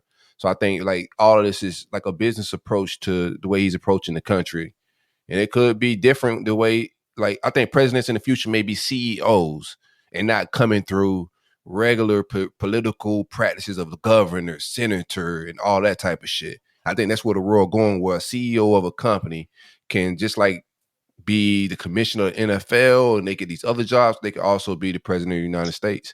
If they could run the biggest businesses in the world, they probably could run the greatest country in the world. I just want the same grace. They should have some military background. Rape. That's been my whole shit. Like I ain't mad at that take. To have some type of military background. And like if you have some type of like rape and shit, like some egregious shit going on with your like felonies, I don't think like that type of grace I don't think will ever be given to anybody other than a white man. Yeah, that ain't no secret. Yeah, the country's racist. That ain't changing. No, I'm talking about rape. Who run it. I'm talking about rape and felonies. You can't even go on none of these branches if you have a felony. You can't like you can't have a regular job as a felon. Like you shouldn't be able to run the country. And how are we gonna change that? Like I'm just saying the candidates they got in front of us, but we can't change America being biased and racist. Like this country aligns who they want to put in them seats, they put in them seats. Nobody voted for Kamala. Like to a certain extent, we didn't put nobody here having this conversation put Trump in the possibility of being president. He was just one of the options we were given. So there's no system for us to of course, like nobody ideally, nobody wants this guy to be in the seat. But No, I'm just saying, like once both parties are in that seat, it's for me at that point, it's like who could run this thing better? Like neither side is 100% should be the president or running this country. We got two terrible choices. This is not an ideal situation. But I think overall, while I do not agree with like personal things he's done in his personal life, I don't care for the dude. I think, I don't think just him. I think white society in general is racist. Like we looking at this racist system, like Malcolm X just sued the FBI, the CIA, every government agency it is, New York PD. We watch all our greats get murdered by the same government. And like, we know what it is. It's corrupt, like it's all corrupt. So I can't hero and cheer for anybody they put in the seat because I know it's all corruption. It's all fabricated, bruh, to a certain extent. So at this point, I think it has to be approached for the world to really change, and every era goes through things. They have to change the approach to how they electing these people, how they putting these people in these seats. It can't be breaded because right now, if you look at it, when you get real deep into who presidents are, they breeding them. They are literally breeding them. Our children really can't go be president. Not in the way it's set up right now. It's not possible. They sold us a fake dream like we could because Barack got in the seat, but it's a figment of our imagination. He was bred too to be the president. So I'm just open to like this world absolutely changing and like politics changing from what it is because it's corrupt. And if we can start getting CEO people that aren't in the whole culture of what it is now, right? And I don't think all these people are righteous, but they're not caught up in what politics, the deep dark secrets and the innuendos, all the bullshit. So it's like they got to shake this shit up a little bit for us to really revolutionize and change this country and this world. You know what I'm saying? And we at the bottom of the totem pole in every aspect. So I ain't got nothing to be scared of. Like, what the fuck we got to lose as a culture? We at the bottom. Yes, sir. Ain't definitely ain't no opportunity for us. I do think it should be some type of decorum. When, like Nova, like you got people that come in our office that have like stuff on their record and their charges, and I'm telling you, like, you can't even join the service because you have a misdemeanor or you have these like type. You have to jump through these hoops to get a waiver to be able to join, but you can run the whole fucking country. You got felonies and you ain't even got shit cleared up. Like, I think that's I think it's counterproductive. Yeah. I mean, this is what it's been in the entire time. I don't think I don't think it's the first president that have done like vile things, bro. Like most of them are felonies. Yeah, this is. I think you gotta. We go by like all like when I look back at all these presidents, bro. Like to me, all of them are the devil. All of them murdered a lot of people. Like we ain't finna paint none of these people like one more righteous because they got a felony which the government deemed bad. But are they actually bad people, right? And a lot of these dudes in these seats are bad people. I don't care about a felony on a record what the government say you bad. No, I'm talking about what life says. When you murder people in the masses, when you airdropping and blowing people up, innocent children that got nothing to do with war, you are a bad person. I don't care what seat and what job you have. So like we can't pick and choose what's righteous amongst these people that sit in these seats and kill people by the thousands. But you can pick it's not real on your service and kill people. Like, and you shouldn't be able to, like, if you can. They're all bad. I'm telling you, Trump is a piece of shit, and every the ones before him too were pieces of shit. Everybody that got in that seat was a piece of shit. But they only try to make one seem like a piece of shit when they all pieces of shit because they tell us what they care about. These felonies and these, yes, bro. Like we know for a fact Barack Obama killed a lot of people and everybody just turns a blind eye to it. It's bullshit. I don't know nobody who turned a blind eye to anything. I know everybody. Who's telling me he's a bad person? Nobody really. Every woke person that come out like it's no. That's just not a real topic, bro. That's just not a real topic. It is like. My grandmother.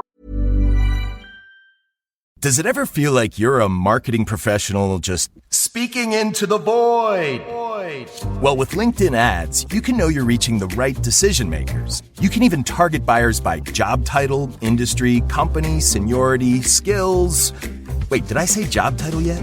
Get started today and see how you can avoid the void and reach the right buyers with LinkedIn ads. We'll even give you a $100 credit on your next campaign. Get started at linkedin.com/results. Terms and conditions apply. This is Paige DeSorbo, the co-host of Giggly Squad. I have exciting news. McDonald's has all new McCrispy strips. It's chicken made for dipping. Tender, juicy white meat chicken with a golden brown, peppery breading. It's chicken so good it deserves its own sauce. The creamy chili McCrispy strip dip, a sauce that's creamy, savory, and sweet with a little heat. But it works with any of our sauces.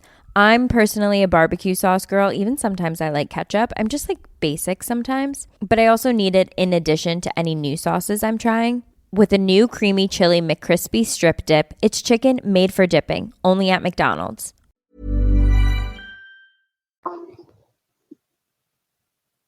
When it came to my grandmother, she was just like, well, I'm just voting for a black man and I'm just voting for a black woman. And I was like, well, can you tell me what this person has done? Like, can you tell me how my life is going to change, how my children's life are going to change if, this person was to get elected, if this was to happen? It's like, well, I don't know. I'm just saying, that's a black woman and, women couldn't vote and black people couldn't vote. And that's how a lot of my elders look at things. They were just so happy that a black person was able to, sit in the seat of the president. Yeah, that's a thing. And it's also a thing where people say, there's no way I would vote for a woman. That's also a thing too. And you can't just ignore like the fabric of this country was built on misogyny and racism. Like there's always a thing. No, that like what she's talking about is two totally different things than what you're talking about, though. But no, I'm saying there is a thing where people say there's no way I would vote for a woman. That's also a thing. Like she's saying there's no. Some of my cousins said that as well. However, women make strategic moves, but that wasn't the one. Here's the thing. Here's the difference, right? Like, there's just misogyny people, right? And sometimes it ain't even misogyny. People just have a preference on leadership, and it always got to be this evil or negative, idea on it or energy on it, just because a person they have a preference when it comes to that. I think that's different than identity politics because it's sold to us in a way, right? Like she believes that way because they know we operate off of emotions and the things that strike our heart, and then, we move a little different. So the politics is boxed that way. That's when it's offensive. Like, yeah, there are some people that are gonna vote on color because that person's black, and it's because of the story, like life, the narrative, right? So like that's where it bothers me because it's not a logical decision when you're basing it off of, you're not even using reason. It's just because black people couldn't do that has nothing to do. That's not logical to the times and what the country needs and like real problems. Like that's identity on the past and old emotions. And we can't operate and gain progress in this world operating in emotions like that. You just can't. Yeah, I think why the world is probably never gonna catch up to that whole ideology, but our world, our people might not, but we're never gonna gain progress if we keep operating out of emotions and not logic. It's just not gonna happen. I just think everybody, when it comes to voting, operate in emotion, and they're just a real thing. Like your emotions may be tied to something different than my emotion, but everybody emotion is tied to it, whether you want to believe it or not. My emotion may be tied to black injustice. Your emotion may be tied to abortion or whatever the shit is. Ain't emotions. No, principles ain't emotions. Like it is. Like no, your principles ain't emotions. No, principles are the way you want to vote. No, principles are written down like, things that you live by. Emotions are fleeting.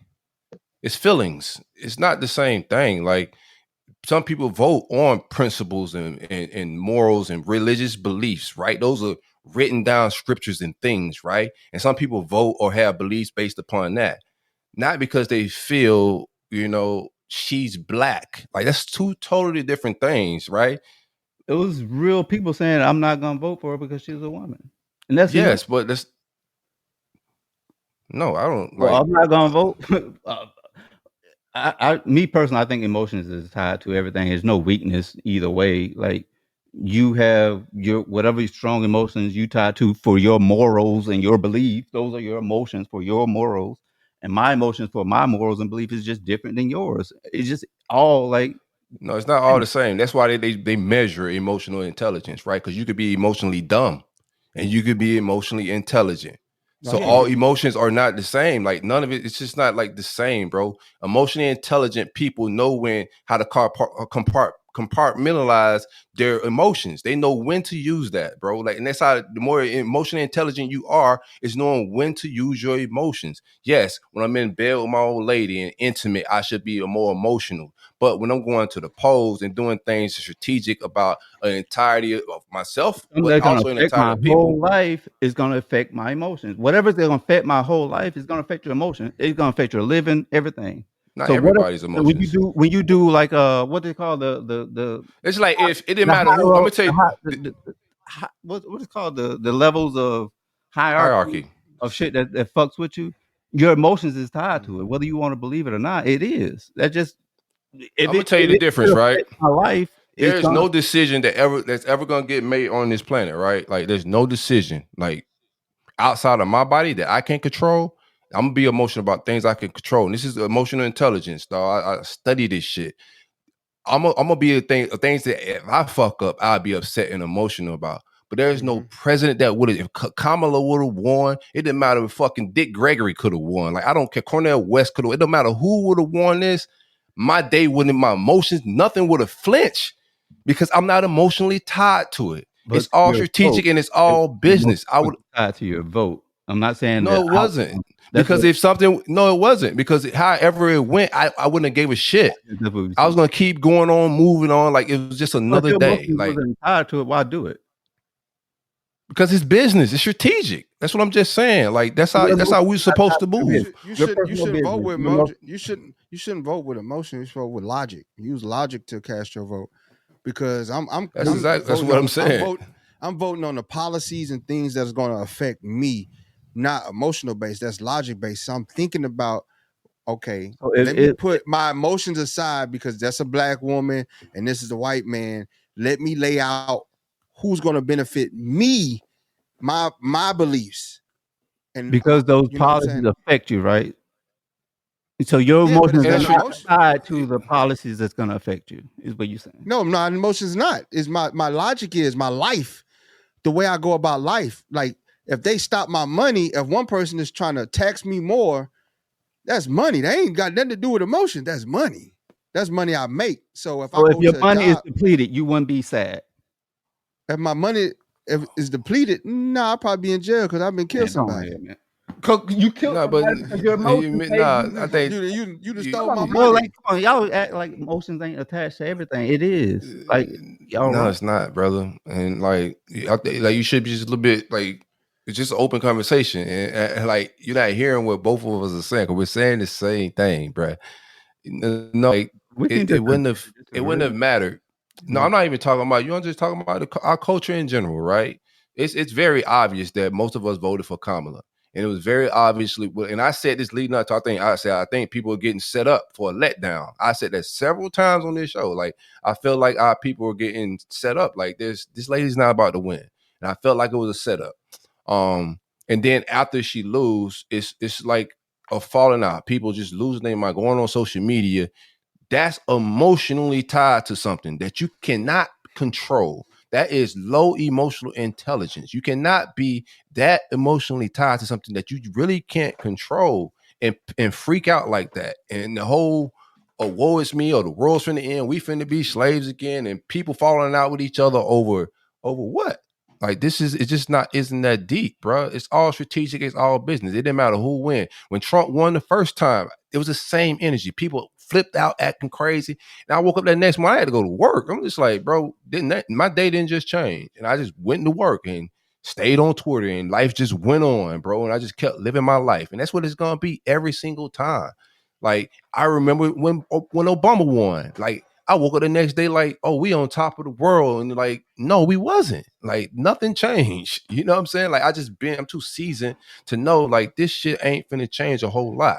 Like you go to the polls with strategic, what you don't know what I believe in, you know, what I think can help my family, my life, But who these people are, it's not my neighbor. I can't even choose my neighbors anyway, but it's not my friend. It's not my golfing partner. Like, I don't give a fuck about his personal life. Like, none of these people and how they talk, how they hang out, who they hang out with, I could give a shit, bro. I'm just gonna vote on majority of the things. President's only one box, and the rest of it's a bunch of other ways you view life. So I'm walking in the polls I'm going to check out some shit on how I view life in the world, and how I want to live in this space, and then I'm out of here. That's it. No emotions tied to whoever win. Like, this shit ain't finna change my day because I watch it. Barack ain't changed my day. Trump ain't changed my day. None of these presidents have changed my day, bro. Fuck it. Nice. You got to emotionally detach from it. It's just a perspective, man.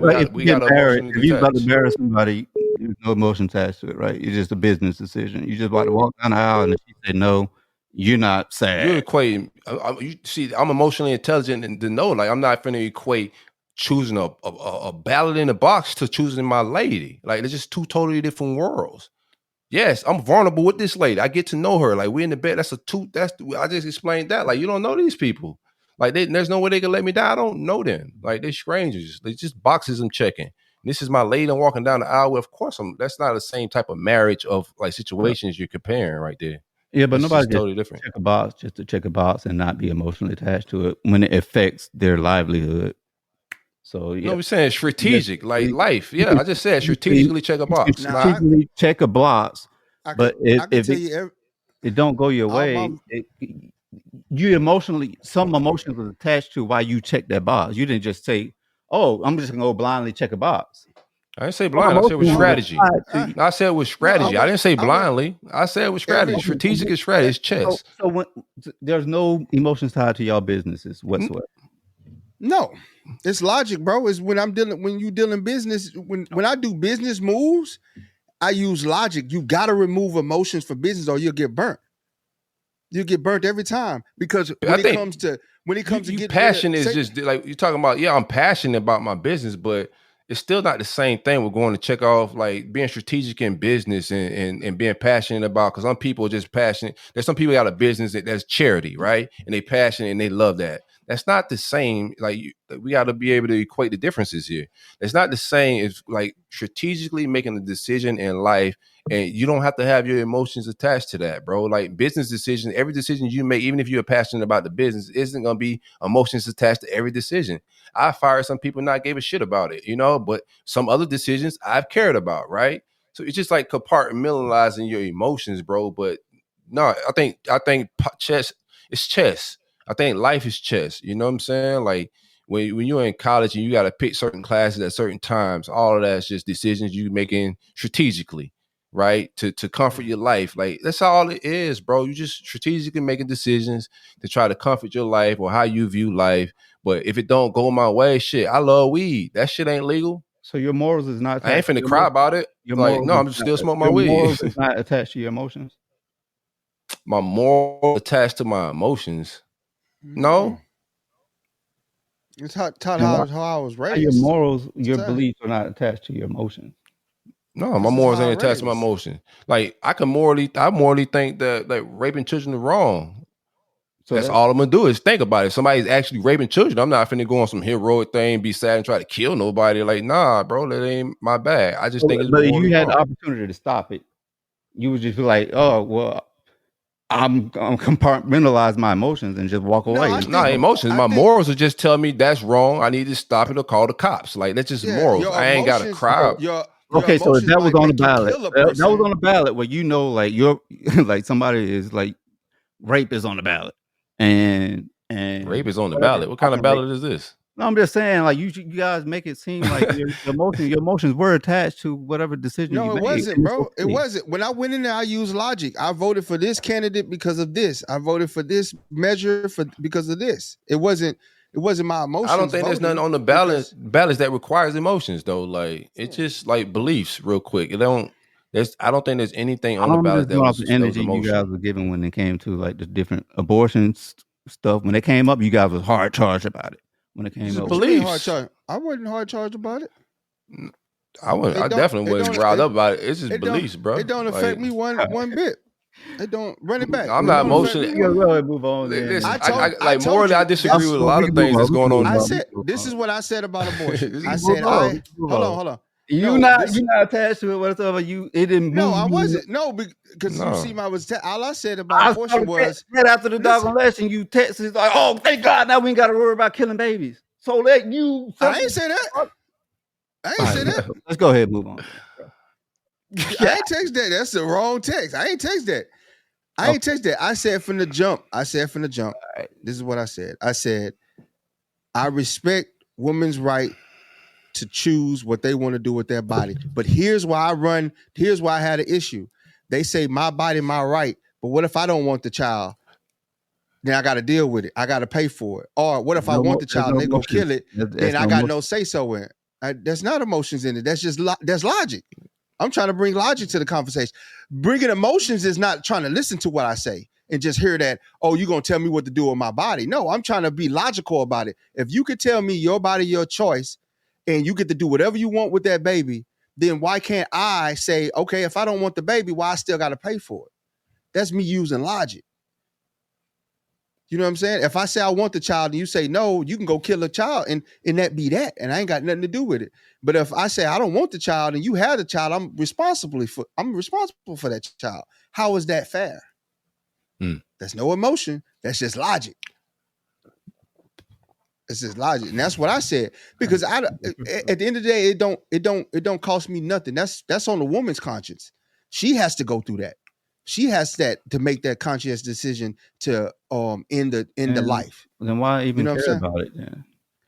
I care about the aspect of as a man, like I can tell you why I care. Emotions. No, because at the end of the day, I still let us explain. Don't just keep saying it's emotions. Let him elaborate, and then I'll get my take on the whole thing as well. At the end of the day, I still go on about my life.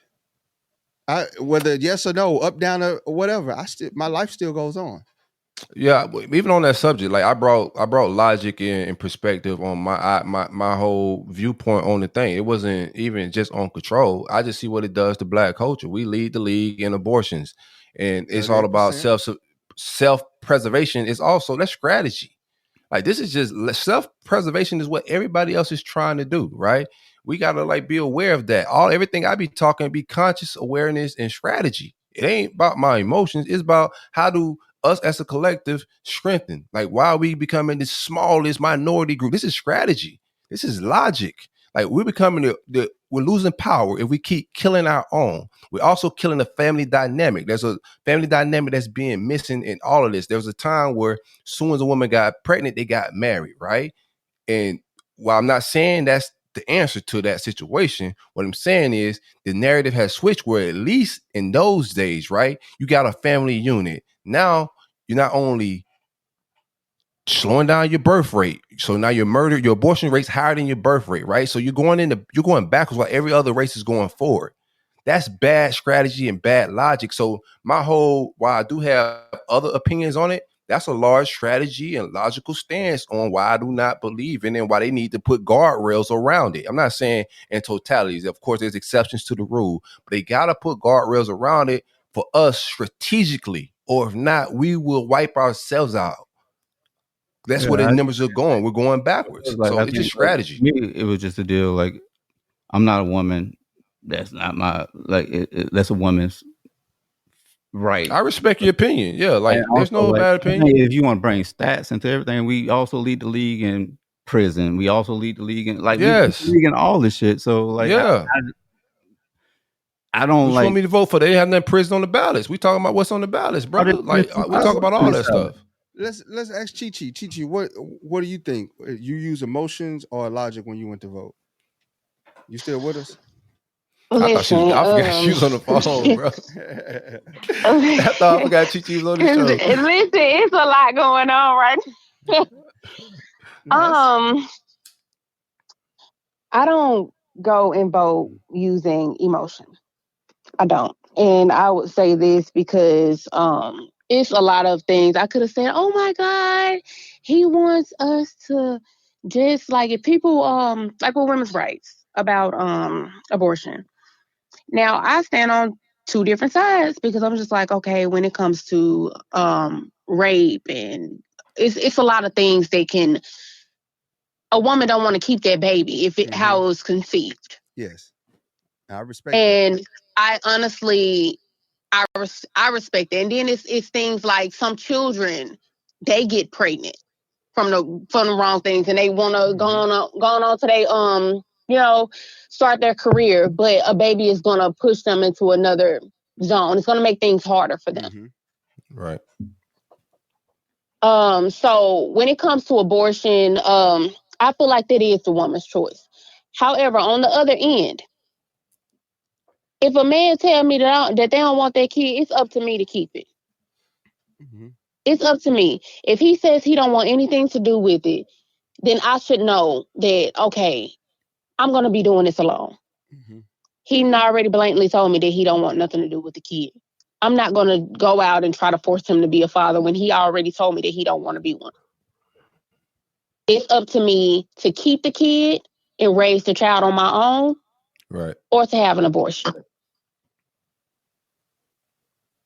I don't feel like no man should tell me anything to do with your body, my cootie cat, because if they was to make a birth control for y'all and just shoot y'all in the ball sack, then everything is just 50-50. Men are they're telling us to do everything with our body. Like, let's be real. Like, the government in our bodies right now. Like, you can't just go do whatever you want to do. Like, we're just talking about in a sexual and a conceiving way. But I mean, bro, like, for the most part, like, they controlling a lot of things we do with our body already, and just control regardless. Like, who is the government to tell me I can't kill somebody?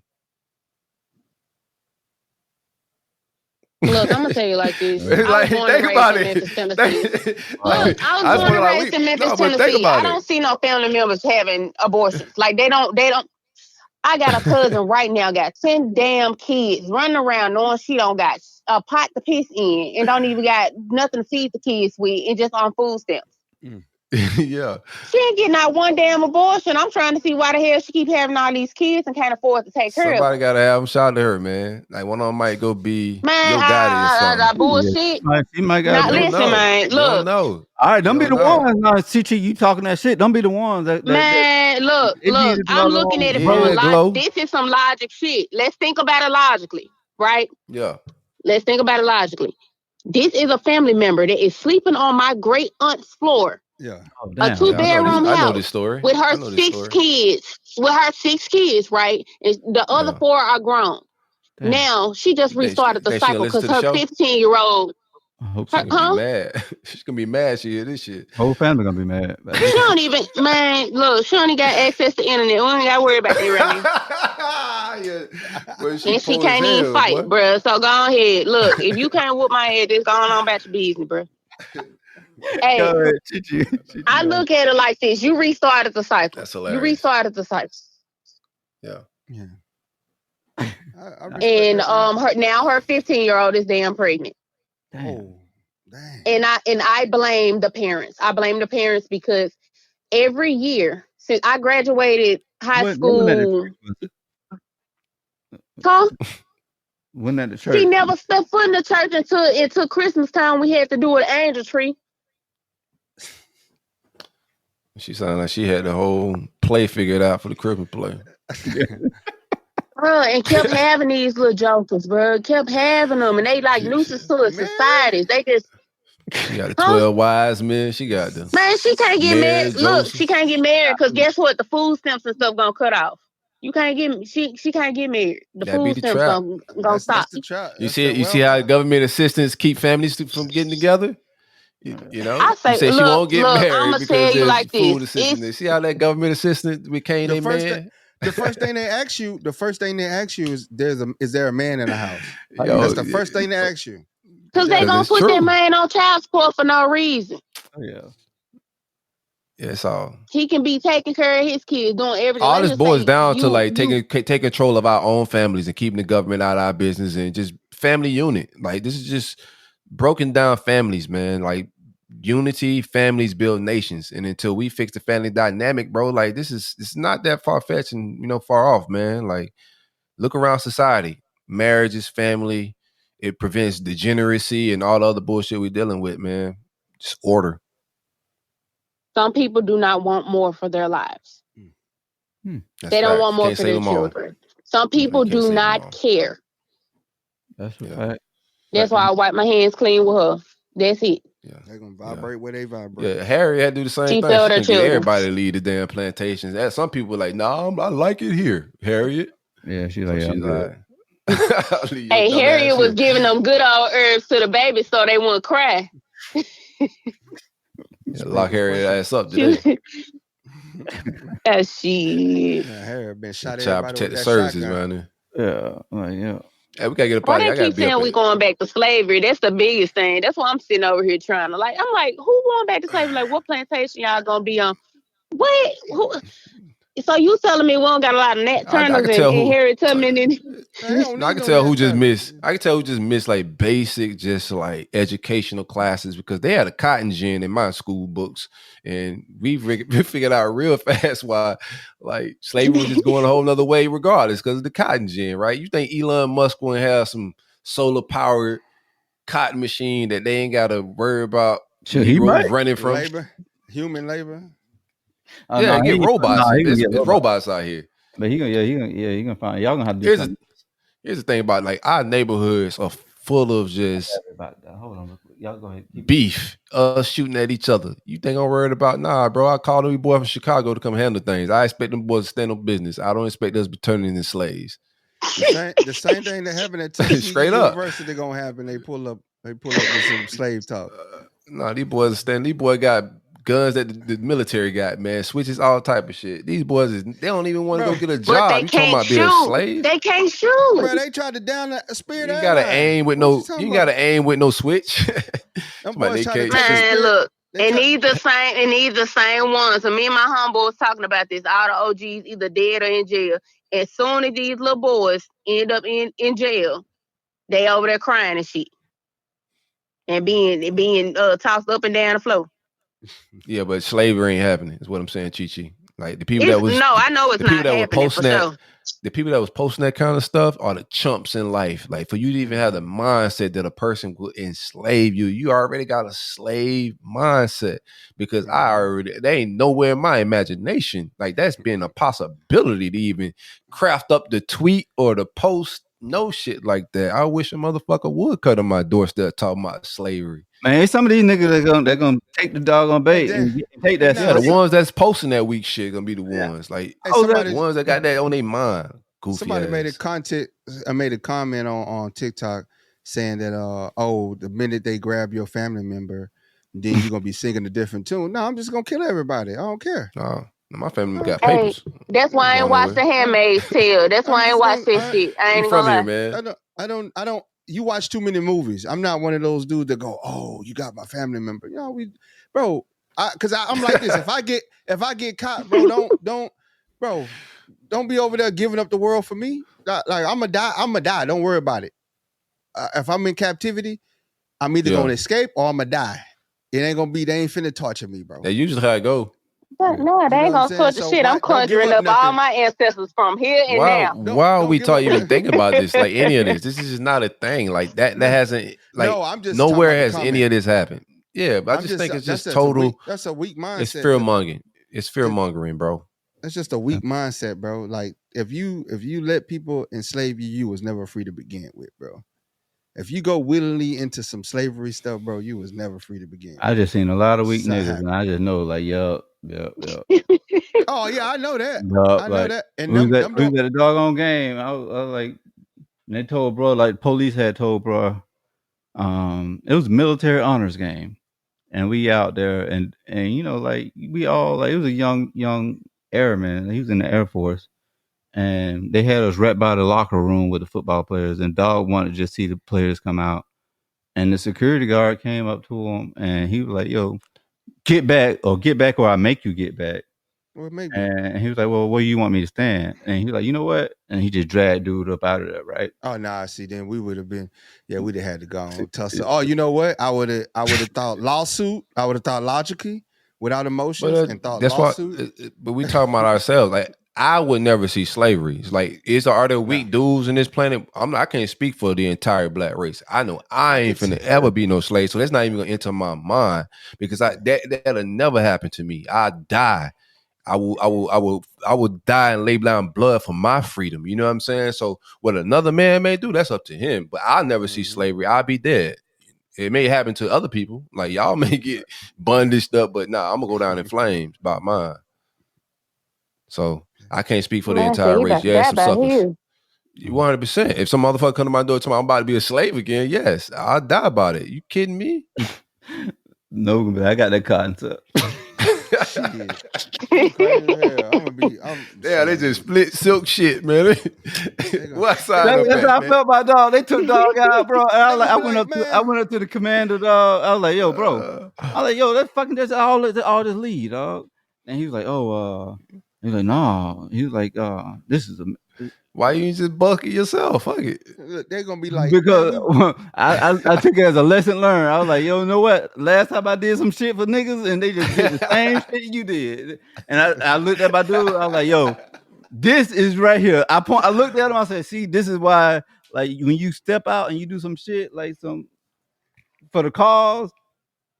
A lot of times you're gonna be by yourself, and these niggas gonna go eat hot dogs and watch the game and don't even give a damn. And you out there, they talking about pressing charges on, shit bro. For the cause, doing shit for. It's definitely I'm just about the cause, but the shit I stand on is definitely ain't for the whole.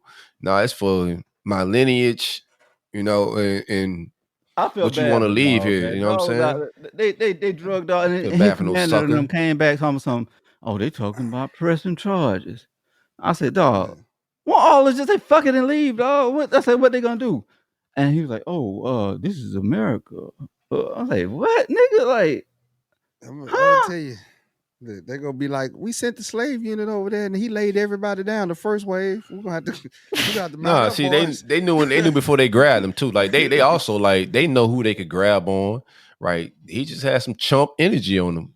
They ain't finna run up on anybody and just be snatching them up at those games and moving them around like that. Like dudes know dudes, regardless of these jobs and roles and white bro. If it's the right brother, he wasn't finna run up on them. He just looked like a chump. Like they knew they could get that shit off on him. All wearing uniform. Oh, they tossed him up in uniform too. You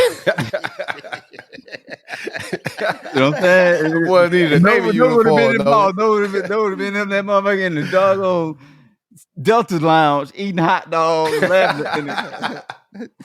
eating hot dogs is crazy. I'd have been like, boy, you gonna chop. And we well over 2 hours on this Friday night, rock, man. Bro. We gotta rock. I gotta pee like a motherfucker, boy. Squirtle gotta pee too, man. Golly. Chi still on here? Yeah, Squirtle gotta pee. What the fuck? Oh yeah, he got to put Squirtle on the watch list, man. That boy look creepy back there, man. I know, right? I'm on social media. They come about Mike had his ass cheeks out. What the hell going on? Oh, I saw that. Somebody said he had cheeks out. I told y'all that nigga. Trade algorithms. Chichi and Trey. Go ahead, man. Go ahead. Y'all need to get your boy. What the fuck going on? You on Mike Tyson OnlyFans too? You got Mike Tyson OnlyFans? That's crazy. Man, Mike on some freak ass shit. I'll be Jake, I'll run the fuck out of there. Man, I already crazy hell. Now he got his ass cheeks out. Run, Jake. Get the hell out of there. Mike, wow, granddaddy out there, dog. That's man, crazy. got his booty. Everybody talking about this shit on my Facebook. What happened? All I was seeing is his ass cheeks was out, man. When? I don't know, man. I ain't trying to see that man booty cheeks, bro. We're gonna laugh at this shit on Twitter, man. Y'all have a good one. Hey, hang out with us, Chi-Chi. Thank you. Thank you. Thanks for coming through, Chi-Chi. I'm gonna send you my address too, because I'm picking at my skin right now. I can use that shit you got. Hey, I got you already. I'm just waiting on the pet to come in. All right, bet. Shoot me your address. We're gonna shoot you some cup gear. Already. All right, much love. It's Coach Uncut Podcast. We out here. See y'all next week. Oh boy. Cheeks out. Cheeks out. This is Paige DeSorbo, the co-host of Giggly Squad. I have exciting news. McDonald's has all new McCrispy strips. It's chicken made for dipping. Tender, juicy white meat chicken with a golden brown, peppery breading. It's chicken so good it deserves its own sauce. The creamy chili McCrispy strip dip, a sauce that's creamy, savory, and sweet with a little heat. But it works with any of our sauces. I'm personally a barbecue sauce girl. Even sometimes I like ketchup. I'm just like basic sometimes, but I also need it in addition to any new sauces I'm trying. With a new creamy chili McCrispy strip dip, it's chicken made for dipping, only at McDonald's. Ever wonder what your lashes are destined for? The cards have spoken. Maybelline New York Mascara does it all. Whether you crave fully fan lashes with Lash Sensational, big, bold volume from the Colossal, a dramatic lift with Falsies Lash Lift, or natural-looking volume from Great Lash, your perfect lash future awaits. Manifest your best mascara today. Shop Maybelline New York and discover your lash destiny. Shop now at Walmart. This podcast is brought to you by Aura. Imagine waking up to find your bank account drained, bills for loans you never took out, a warrant for your arrest, all because someone stole your identity. Hackers aren't waiting. Why are you? That's why we're thrilled to partner with Aura. Your personal data is a goldmine for hackers, and Aura helps lock it down. Aura monitors the dark web, blocks data brokers from selling your information, includes a VPN for private browsing, and a password manager to secure your accounts before criminals break in. For a limited time, Aura is offering our listeners a 14-day free trial plus a dark web scan to check if your personal information has been leaked, all for free at aura.com/safety. That's aura.com/safety to sign up and start protecting yourself and your loved ones. That's AURA.com/safety. Terms apply. Check the site for details.